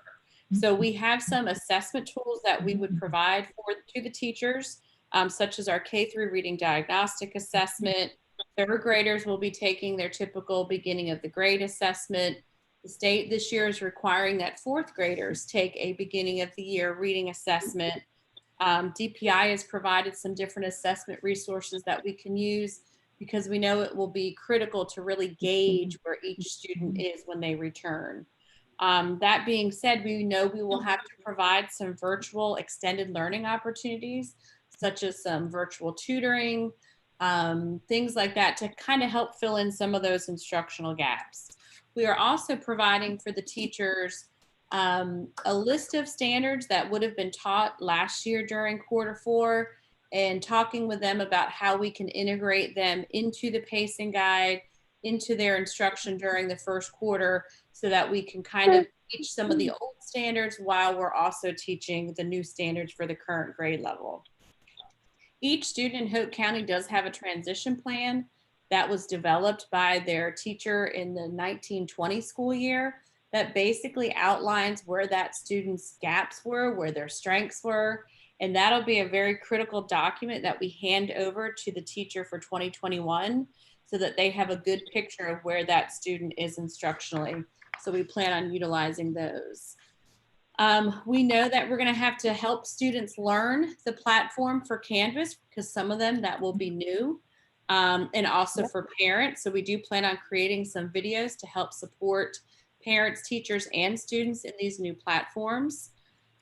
The end of this year, we did give a remote learning survey to our teachers asking them, hey, you know, what do you need help with? What was the challenge? What went really well? And we have utilized that to help draft a professional development menu for teachers to make sure that we're providing what they need. When it comes to our students with IEPs, EL plans, and our DEPs, we're going to make sure that each group of teachers and administrators review those just to once again to review for any instructional losses. We might need to review and revise as needed. We do expect electives to continue during Plan A. Off-campus field trips would not be allowed. We're going to make sure anything we do is virtual to eliminate that. We will be holding a virtual open house. We've talked to principals about that with just the amount of parents that would have to come into a building. We know that would not be possible. So we're already working on plans for that and talking about our staggered entry for pre-K and kindergarten, which are typically 3 days. But under Plan A, we would look at doing 2 days to help them align them to Plan B should we have to shift into a Plan B very quickly. So that is basically Plan A. Some of that will be also in Plan B, but I'm going to turn it over to Dr. Register to address Plan B. Good afternoon. Good afternoon. So with Plan B, it takes all the considerations of Plan A, but then with Plan B, that's when we are looking at having our buildings at a 50% capacity. And then with this plan, we're looking at having a B-day model. So if a child is on a scheduled day, they will come to school or to the school building on Monday and Wednesday. And then if a child is on a B scheduled day, they will come on Tuesdays and Thursdays. And then all students will participate in remote learning on Fridays. So that is our consideration in terms of Plan B. So I'm just going to go through and highlight some bullets that's under our 3 sections in terms of communication, instructional planning, and family and student. So for communication, I do want to point out that we do have the learning management system platform that all students will engage in terms of when they are remote. And I think Dr. Dallas had already mentioned in terms of the Canvas that we'll be using with grades 2 through high school, as well as Seesaw will be our K1. And then when we talk about the AB day, we're really looking at synchronous and asynchronous communications. So synchronous is when students and teachers are on at the same time. And of course, they will use platforms like your Google Chat and Zoom. And then asynchronous is when students can work at their own pace as teachers upload assignments and assessments. And so here, just to give an overview, we did use information from our remote learning survey that we had gave to parents. So we will continue training. I know training was mentioned earlier, but we'll continue with training to support parents with the process. And then during that remote learning survey, it really pointed out that parents wanted more support in how they can support their child with remote learning. So we'll definitely have sessions there. We're asking teachers to communicate within 24 hours if a parent emails them or if a student emails them. Also, we will have hotlines for any remote learning issues for our parents. And then, of course, we also mentioned that we will have some virtual sessions that will help with technology and troubleshooting for our parents. So all of that goes in terms of communication. Instructional planning. We will offer differentiated professional development for our teachers. And then there, it outlines the different types of online or face-to-face training that we will have with our teachers. Also, when we look here on Fridays, teachers will report to the building on Fridays. And like Dr. Wilson has said earlier, really it's every day. So they will be coming for 5 days. We do highly encourage our teachers to have a balance between the asynchronous and synchronous instruction. And based off our parent survey, overall parents have said that they felt like their child had a good balance between the two. So I thought that was great results from that survey. Also, with our remote learning on Fridays, we'll be asking schools to end the remote learning up until 12:30. And so then we will use from 1 o'clock up until the close of the day for any professional development, any professional learning community meetings, staff meetings, and so forth on that Friday.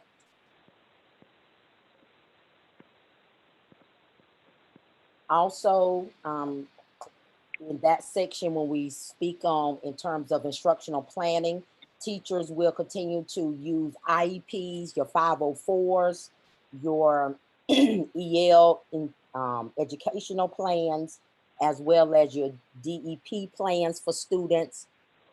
And also, as Dr. Dallas had mentioned, we each child has a transition plan that the next grade level teacher will review to help them develop strategies and also develop lessons using that as well.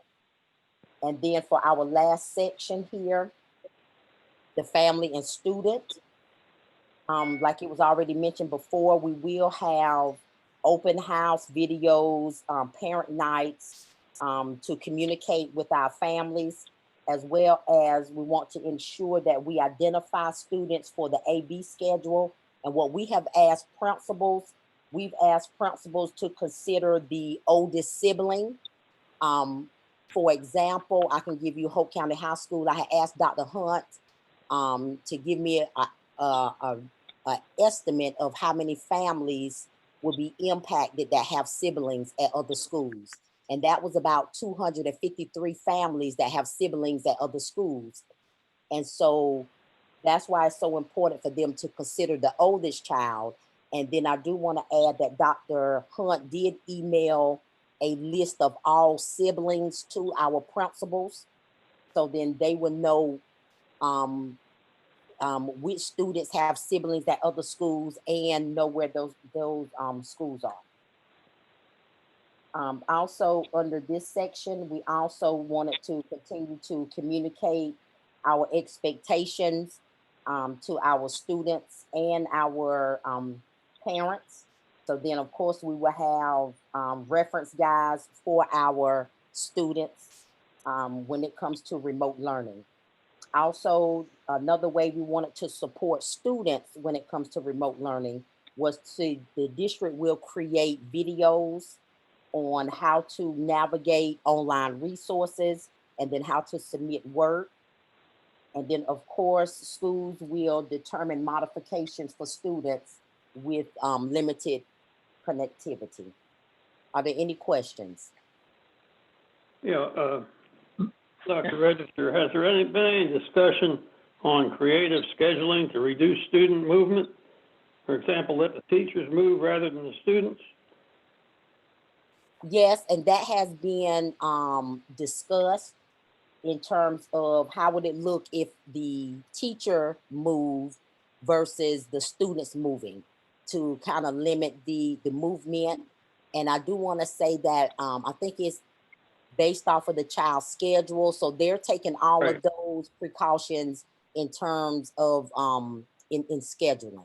So For yes. example, I mean, at the high school and the middle school, my Math 1 students would be the same group that Miss Pickett would come to my classroom to teach, English 1. Yes, sir. So where it is applicable for the high school, so if you have a group of students that are taking Math 2, and then they're also taking, let's say, for example, English 1 at the same time, then consideration will be that we would try to have those 2 classes to remain the same since they're taking. Right. Okay, good. Yes. So Thanks. all of that is, yes, sir. Yes, sir. So all of that is taken in consideration in terms of scheduling. Yes, sir. Yeah, sounds good. Uh-huh. Mr. Richard, they don't know it yet, but I have to do a presentation at the state level on that issue of scheduling, so they're gonna help me put that together. So they're gonna be experts in a few days. Great. I just thought it was, you know, the less movement we have, the better off Dr. we Rick. are. Sounds good. Yes, ma'am. Dr. Register, I have a question here, and this is concerning the B schedule. I know you said that students will be coming to school, let's say A on Monday and Wednesday, that group. And on Tuesday and Thursday, they will be home. And then you got another group that'll be face-to-face on Tuesday and Thursday. Okay, I have a question with the teachers.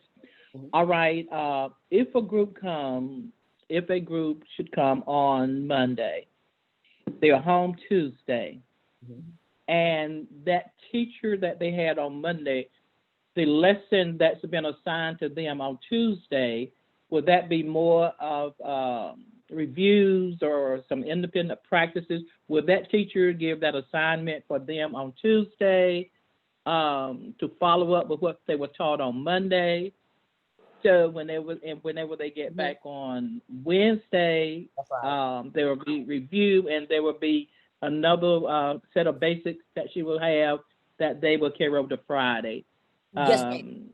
And would she be able to communicate with them at all on Tuesday, having another class of students there in her classroom all day on Tuesday? So how would she communicate with these students that are home if they have a question, or would that be after school? How would Yes, you are absolutely Okay. correct. Let me address your first question. You are correct in the sense of when the child goes to school on Monday, they're home on Tuesday. That's when that asynchronous will be there in terms of the teacher will upload some independent practice. Okay.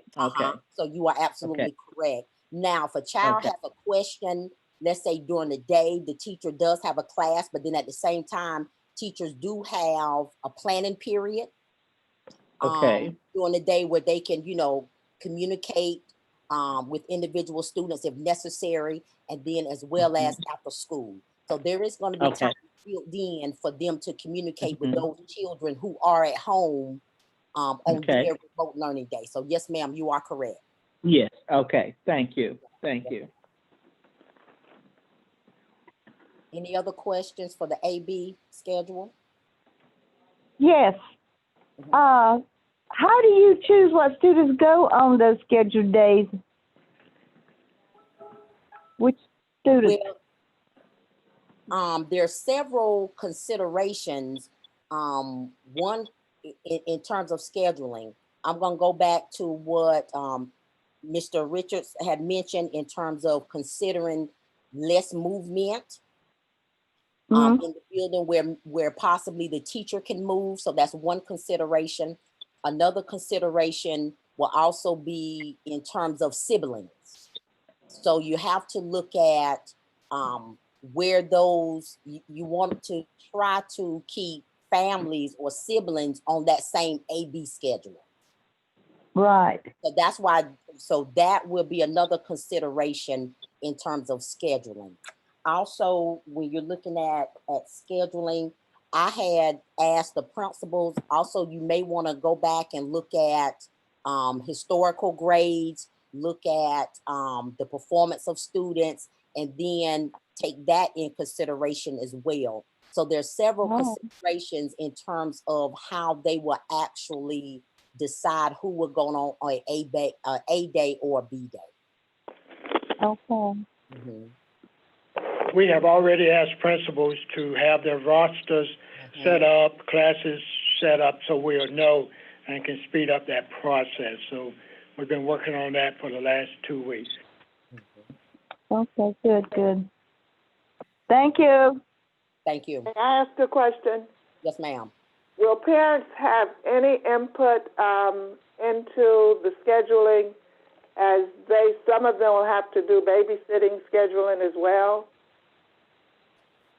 Yes, ma'am. So what we're going to do, we have sent a remote learning survey out to parents, and we're in the process of creating a reentry survey to send out to parents. So in that survey, we will address some of those concerns to see what their concerns may be. Also, they can communicate that with the principal as well, to see what day probably would be a better day for their particular family. Okay. So yes, ma'am. So all of that is taken into consideration. Thank you. Thank you. Dr. I know you said that you're going to hopefully try your best to send out the survey by tomorrow. How is this survey getting out to the parents? Because I know that you want their input. Right. Dr. Ramsey, can you address that, please? Yeah, so we're going to post this survey in several different areas. The last survey we did, it is an online survey, but we send out a school messenger or a school reach message that goes out to everyone's home to let them know that there's a survey posted on our website, on the school websites, sending out through Facebook and Twitter as well, to make sure that everyone knows that that survey exists and it's out there, and we would really appreciate their feedback, because that will help us to make some decisions for moving forward. Okay. All right. Thank you. Great. Now, let me ask the group if you will address what we addressed this morning ongoing. We're going to have a percentage of parents who say, I don't care if you do A, B, C, D, E, F. I'm not sending my child to school. And if we operate on an AB schedule, then that will require that we operate, like a lot of districts are saying, a virtual school. Somebody, talk about that possibility, because that's going to be a need. So we recognize, and one of the questions that we're asking parents is, what is their intent? Given if we are on an A schedule, if we're on on plan A, if we're on plan B, what is their intent? Because we recognize that some parents may not feel safe in sending their children to school in this climate. So it's important for us to get a good handle on the number of parents who feel that they would want to opt out of the traditional school face-to-face environment. So the conversation that we've had is that we will be looking at how do we develop this virtual instance with teachers that are going to be teaching virtually to support that remote instruction. So parents would have that option, but one of the things that's most important is that we have a heads up on how many people are we really thinking and making some shifts based on those numbers and feedback from parents. But really, we could have two schools. Right. One on the B schedule and one on the C schedule. Essentially, yes, we will have, if we've got the plan A or the plan B, we will also have that plan C, because we have our students who are medically vulnerable. Those folks will be serviced in that way, as well as any parents that who say that their students are going to opt out. So yes. Dawn, based on what Ms. Murchison said, normally how many surveys, a guesstimation, do we normally get back to make an informed decision? So our last survey that we sent out, we received about 1,100 back. Now, granted, it would have been one survey per family. And so many of our families have multiple students. So we wouldn't expect to see, 8,000 surveys back. But we did receive about 1,100, which was a good number. Good number. Okay, thanks. Yeah. So now we're going to move to Plan C, since we're talking about that remote instruction only. In this case, they're just the considerations for A and Plan B would still be the same, but we're looking at Plan C a little differently. And one of the biggest considerations is that parents understand this does not look like what it looked like in the spring. And we've clearly stated that this will not look the same as the virtual experience conducted in the spring. There will be much more rigor and much more required of students in terms of accountability. Students will be expected to participate in a full school day, Monday through Friday, and be required to participate in some synchronous learning. It may not all be synchronous, but there will be some synchronous portions. We also want parents to know that they may be paired with instructors from schools outside their own attendance zones. So perhaps if my child typically attends Don Steed Elementary, their teacher may not be what was customarily a Don Steed teacher. Perhaps they've been pulled from another school because those teachers will serve any student in the district. We're expecting parents to understand that daily attendance will be taken. That will be important. It won't be students can kind of disappear or kind of not check in. It will be the expectation that students are being accountable for their attendance daily. Grades will be given online for assessments, assignments, and their class participation. And then also that parents understand that they will be making a very significant commitment for elementary age students and really any of our students as they support their child's learning, but particularly elementary age, because there will be a lot of support perhaps needed from the parents and in students with special needs. So parents will have to understand that that is going to be a true commitment because they will have to fulfill those expectations of daily school learning. We also recognize if we go to Plan C that we have some students who will need new devices. They may have damaged devices. They may have our first grade students are using iPads. They'll be graduating to Chromebooks. And then of course we have a whole new set of kindergartners coming in that will need devices. So we will be arranging some curbside device pickup, things like that. We'll certainly be extending our support for technology, again, as we did in the past for those, particularly if we are all on Plan C. Teachers will have to document student communication because that will be a really important piece is that teachers and parents are communicating regularly. And then, of course, they will have office hours. Again, this is if everybody's on Plan C, but even if not, they're not on Plan C, everyone isn't, but those teachers who are servicing our students in a virtual capacity, they will have office hours. So recognize there's two types of Plan Cs, if you will. One is if everybody's on Plan C, and the other is those who are going to be serviced in a virtual environment. Our teachers will be teleworking, so they will work from home, but as we mentioned, other staff may be in the buildings for Plan C. But everybody, in this case, when we say everybody's on Plan C, it'll be remote instruction. There will be determined hours, so it won't be, again, we've talked about that synchronous piece, that it's understanding that parents recognize there will be certain hours during the day where students will be expected to be in quote unquote class. Any questions about Plan C? Yeah, Dawn, not really about Plan C, but yes, it is. Suppose we open up on A or B. We have parents who say, my child is not going to attend school due to the virus. I want remote learning for my child. We might have 10, 15, we might have 100. Do we have a plan in place in order to accommodate these folks? Right, so that's why that that survey is so critical, because we recognize depending on the number will depend on how we react, if you will, and how we plan forward. Because if we have, like you said, if we have 100 students, that's going to look very different rather than if we had, 1,500 students. And so it really is going to be, and many districts, we've looked around at what some others are doing, but made some decisions about, we're going to have to give them a, you're opting in or opting out so that we can make some definitive decisions about that. But first, we're going to survey our population to see what kind of numbers are we looking at. And then at some point, they're going to have to say, I'm going to enroll in this virtual program. Yeah, okay, thank you. Dr. Ramsey, you made reference to our upgrade of devices for students. Will you speak to our employees and staff about that, please? Absolutely. So we will be upgrading devices for essentially all of our staff.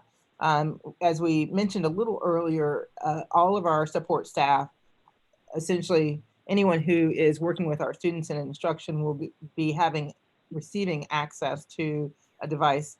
Our teachers will receive an upgrade on their devices. They've had them for some time and they're due an upgrade. And then that would include our social workers, our guidance counselors. So again, this is a really important piece because we recognize how critical it is for all of our staff to be in contact with parents and students, particularly if we roll out in Plan C, but even in Plan B, the online presence is going to be absolutely critical. So we want to make sure that everyone has access to those devices.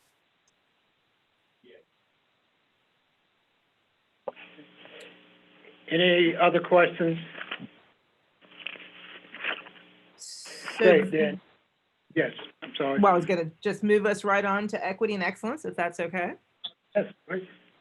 All right. So I think one of the things, and you know, I'm proud to say when we talk about equity and excellence, there's not a whole lot of things to talk about in Hope County because it's just the way we do business, right? You know, equity is it's a real part of who we are. We recognize this and we strive for that each and every day. So I'm just going to highlight a couple of things here. We certainly know we've already had some conversations in the past about students having access devices. We are one-to-one. We make sure that our students have access. And just on that note, one of the things we are going to make sure that we're doing is including all of our pre-K. In the past, our pre-K have been 1 to 2. So we had one device for 2 students. But now they will be 1-to-1 to make sure that every student has access, as well as our pre-K who are off-site. So we really are going to make sure that we are including everyone in that. As well, we do have hotspots for our students who don't have access to internet. And the other thing that we're doing is we're going to be outfitting our buses with Wi-Fi capabilities as well to continue to increase students' access to broadband. If there are barriers in the home where it's just not conducive to learning, that's a role of our student support services personnel. They will be working with families to identify those barriers and provide solutions. We will provide professional development to our staff because it's critical that all of our staff knows how to have or develop quality hybrid learning lessons so that all of our students have access to that. So that's another component that we're working on. And then of course, we know that our students who have language barriers that may be on a 504, have an IEP, educational language plans, we will be responding to each of the different needs of our students as we do typically. When we think about, you know, language barriers, we make sure that we communicate in languages that support the needs of those families. And then, of course, we've also said we recognize how important the devices are going to be for our students and our staff, particularly if we are on Plan B and C. And because of that, it will be important that they have support, technical support, that those devices are maintained for families. And so we have a plan for that and we'll continue to do that work.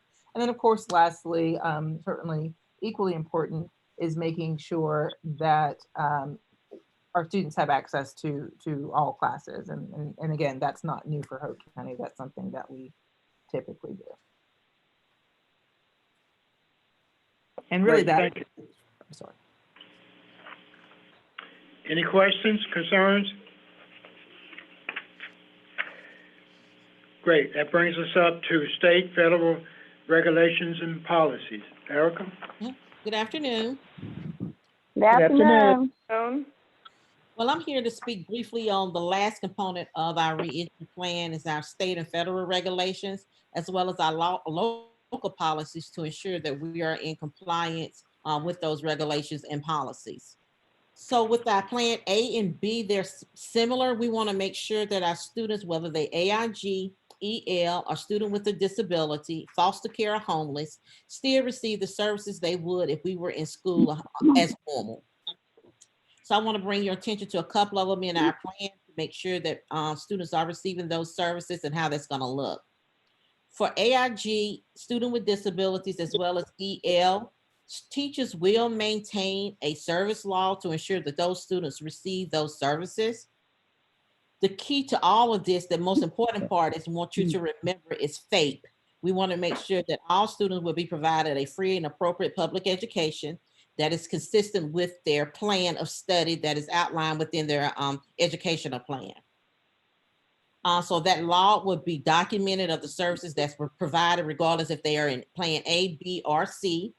Mr. Cummins will work with our AIG coordinators to ensure that those laws are reviewed and maintained, as well as those parents are in those schools are conducting meetings with parents to ensure that their goals are and services are being offered to those students.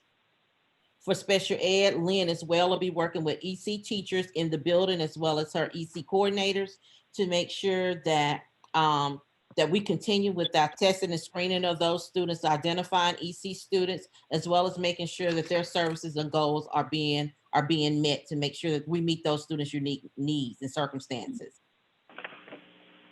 For English learners will be the same way. We're going to monitor their progress of English learners, making sure that last year we will continue with our access or screening of those students as well. All students, regardless if they're EC, AIG, or English learners, we still can access or screen those students with our online versions. We can screen them with using our online platform. So regardless if they're in Plan A, B, or C, we can still see if they are to be identified for that particular program. Homeschool or power school will continue to be the authoritative source to maintain attendance and grading for students, regardless of which plan that they're in. They will be marked if they're present in school or if they are online with teachers as well. If we're in Plan B or Plan B or C. Testing and accountability, the testing will still be in place as far as which test students will be administered. Dr. Hunt will receive guidance from the state as far as what test students will take and the process for that. And I think that's mainly it in this section of it, unless Dr. Chavis, you want to speak on CTE? The only thing I would like to add is that the changes, if we were to have an A-B schedule, that students would, of course, wear gloves, their mask, and an apron. And the Sandhills classes will have to be offered based on what their requirements are, along with Hope County Schools requirements. Any questions as far as this section of the plan? Let me ask Ms. Murkison, if you want to add anything to this section. You've done a lot of work in this area for the state. Well, the one thing that I would like the board to realize, because you may get questions about this in the community, is that if we are in Plan C, there is a limit to what we can do for some of the procedures that are related to our EC students. You know, we can have an initial meeting to discuss what evaluations we need to conduct, but not all evaluations can be done remotely with efficacy. So if we're in a remote situation, there's just going to be a delay that is unavoidable. And that's just something that we'll have to work through. The other piece that is frustrating is the move from the preschool services to the school age services at the age of 3. The Secretary, Betsy DeVos, requested of Congress a waiver so that students who have services in the preschool program and they turn 3, but they can't get their evaluation completed because of remote instruction, can continue to still receive services in the preschool program. Congress has not acted on that. So neither the preschool program is allowed to serve them after 3, nor are we able to evaluate them. Our evaluations are very, very different than what they got for qualifying for the services younger than age 3. So those students, when they turn 3, are not eligible for services in either category until we can safely evaluate. So those will be prioritized, but unless we can do those in person, those children are going to need to wait. And it's very frustrating because a waiver was requested, it was just not put in place.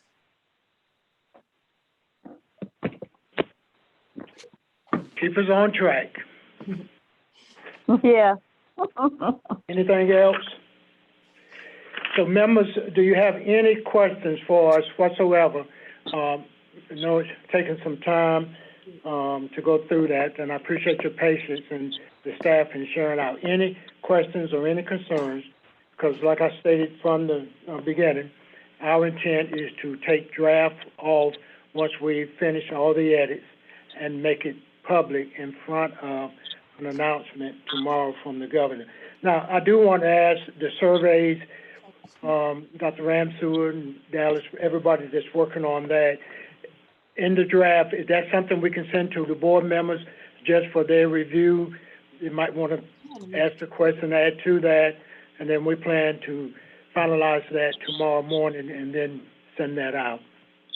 Absolutely. Right.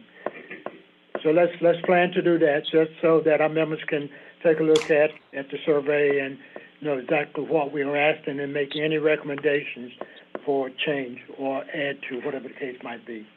Dr. Williamson, when the parents make a decision, can we lock them in, or are we going to have this situation, well, my child's coming to school, no, now he's doing remote, now he's back in school? Yeah, you know, that's a concern that everyone has, and we'll deal with it on a case-by-case basis. Okay. But our intent is to ask for a commitment that if you select this, then you're there for the semester. That's, or at least for the first 9 weeks or first quarter. Right, there you go. Yeah, but that's our intent, is that they stick with it. But again, at the end of the day, if they just push and say, I want my child in school, that's what we're trying to do. Thank you. Yeah. Any other questions? I hope that the plan meets with your satisfaction, that something that the public can view and really have a good sense of where we're headed and how flexible we are, whether it's A, B, C, or C, B, and A, whatever the case might be. Any other questions and concerns? Plan looks, and thank you for the staff's hard work. Yes, there is a lot of hard work. Dr. Williamson, Jody says something about, she didn't say a town hall meeting or anything like that, but she said that there will be some conversation with parents. How is that going to be done? Other than Right. Jody? And we may set up a site that we can have a Zoom meeting with parents. Just call in and... Right, so I believe you're referring to the virtual parent-family sessions. Yeah. That would be something done through our remote learning, our digital teaching and learning department. So they'll set up different sessions just to support parents as they try to help their kids get a grasp on remote learning. Okay, all right, thank you. And let me ask, on the survey, we set a deadline of July the 8th. Yes. So that gives them a week, and we get it out tomorrow to respond, and we're trusting our numbers are going to be higher than 1,100, which was acceptable with them. Any other questions? So I don't have a question, Dr. Williamson. I do not have a question, but I can say thanks to you and your staff for the excellent job that you all did in planning for the reopening of our students. I just cannot say that enough. You've done an outstanding job in taking into consideration the safety of all the students, employees, and and everyone that will be involved in this community. Just thank you so much. And I think you've answered so many questions that parents would have, you know, if they would get the opportunity to just read this booklet that you have compiled. Many questions I believe will be answered there. But to me, you did an outstanding job in doing what you've done for our reopening. Great, thank you. Ms. Murchison, any concern with the plan? No, none at all. Great, great. All righty then, Madam Chairman and members, that concludes our information item for this morning. Or afternoon. Good job, everybody. Thank you so much, Dr. Williamson. Then the next on our agenda then is the closed session, and hope I get it right today. I would like to have a motion to go into closed session at this time. Madam Chair, I move that we go into closed session in law with the general statutes as provided. Maybe get a Second. yes. Okay, it's been moved by Ms. Maynard, second by Ms. Barbara, that we could go into closed session. Are there any questions? All in favor, let it be known by the sign of aye. Hank, aye. Aye. Opposes nay. Ayes will have it. Could we get a poll of that, so that we get a poll? I can hear but two others. Yep. I said all in favor, let it be known by the sign of aye. Barbara, aye. Della, aye. Rosa. Okay. Come on, Okay. Barbara. All opposed, say no. Okay, ayes have it. Is Barbara So- still on the call? The first one that said aye. Oh, Barbara okay, I said didn't She hear you, Barbara. was. Thank Yeah, you. She was. I heard her. Yeah. Thank you. I heard you, Barbara. Okay. Ayes have it then. So we will take 5 minutes for closed session. I'll turn it over to Dr. Renshaw. Ma'am, I'm gonna send you guys to closed session at this time.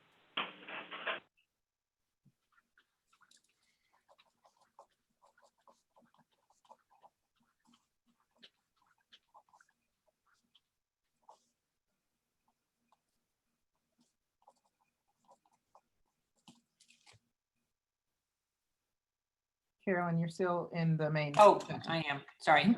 That's okay.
Okay, we're back into open session now, and I turn it over to Dr. Williamson.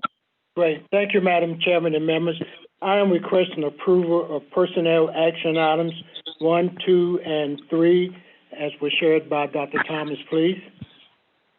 You've heard the recommendation from Dr. Williamson that we approve the action items as shared by Dr. Thompson, 1, 2, and 3. May we get a motion on that? Madam Chair, Yes. I move that we accept the recommendation of the superintendent. Second. Okay, it's been moved by Sister Barbara Bowie and second by Sister Della Mena that we approve the recommendation of action item 1, 2, and 3 by Dr. Williamson. Are there any questions? All in favor, then let it be known by the sign of aye. Aye, Barbara. Aye, Della. Aye. Aye, Rosa. Okay, and all opposed is nay. Ayes have it, so it's been approved. Action item been approved. Thank you. Thank you. So back to Dr. Williamson. That is all that I have, Madam Chairman, for today.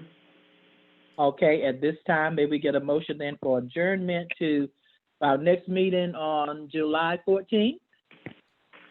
Will that meeting also be at 10 a.m.? At Madam 10, yes. Yes, and virtual, yes. Great, thank you. Okay. And listen, Dr. Williamson, you all, the appeal that you have for schedule for that day, will that still take place? It will not. Ms. Murkison and I and Dr. Thomas had a chance to really talk. The fact that it was close to and linked into this COVID-19, we're going to bring that employee back. So okay. We're not. Okay.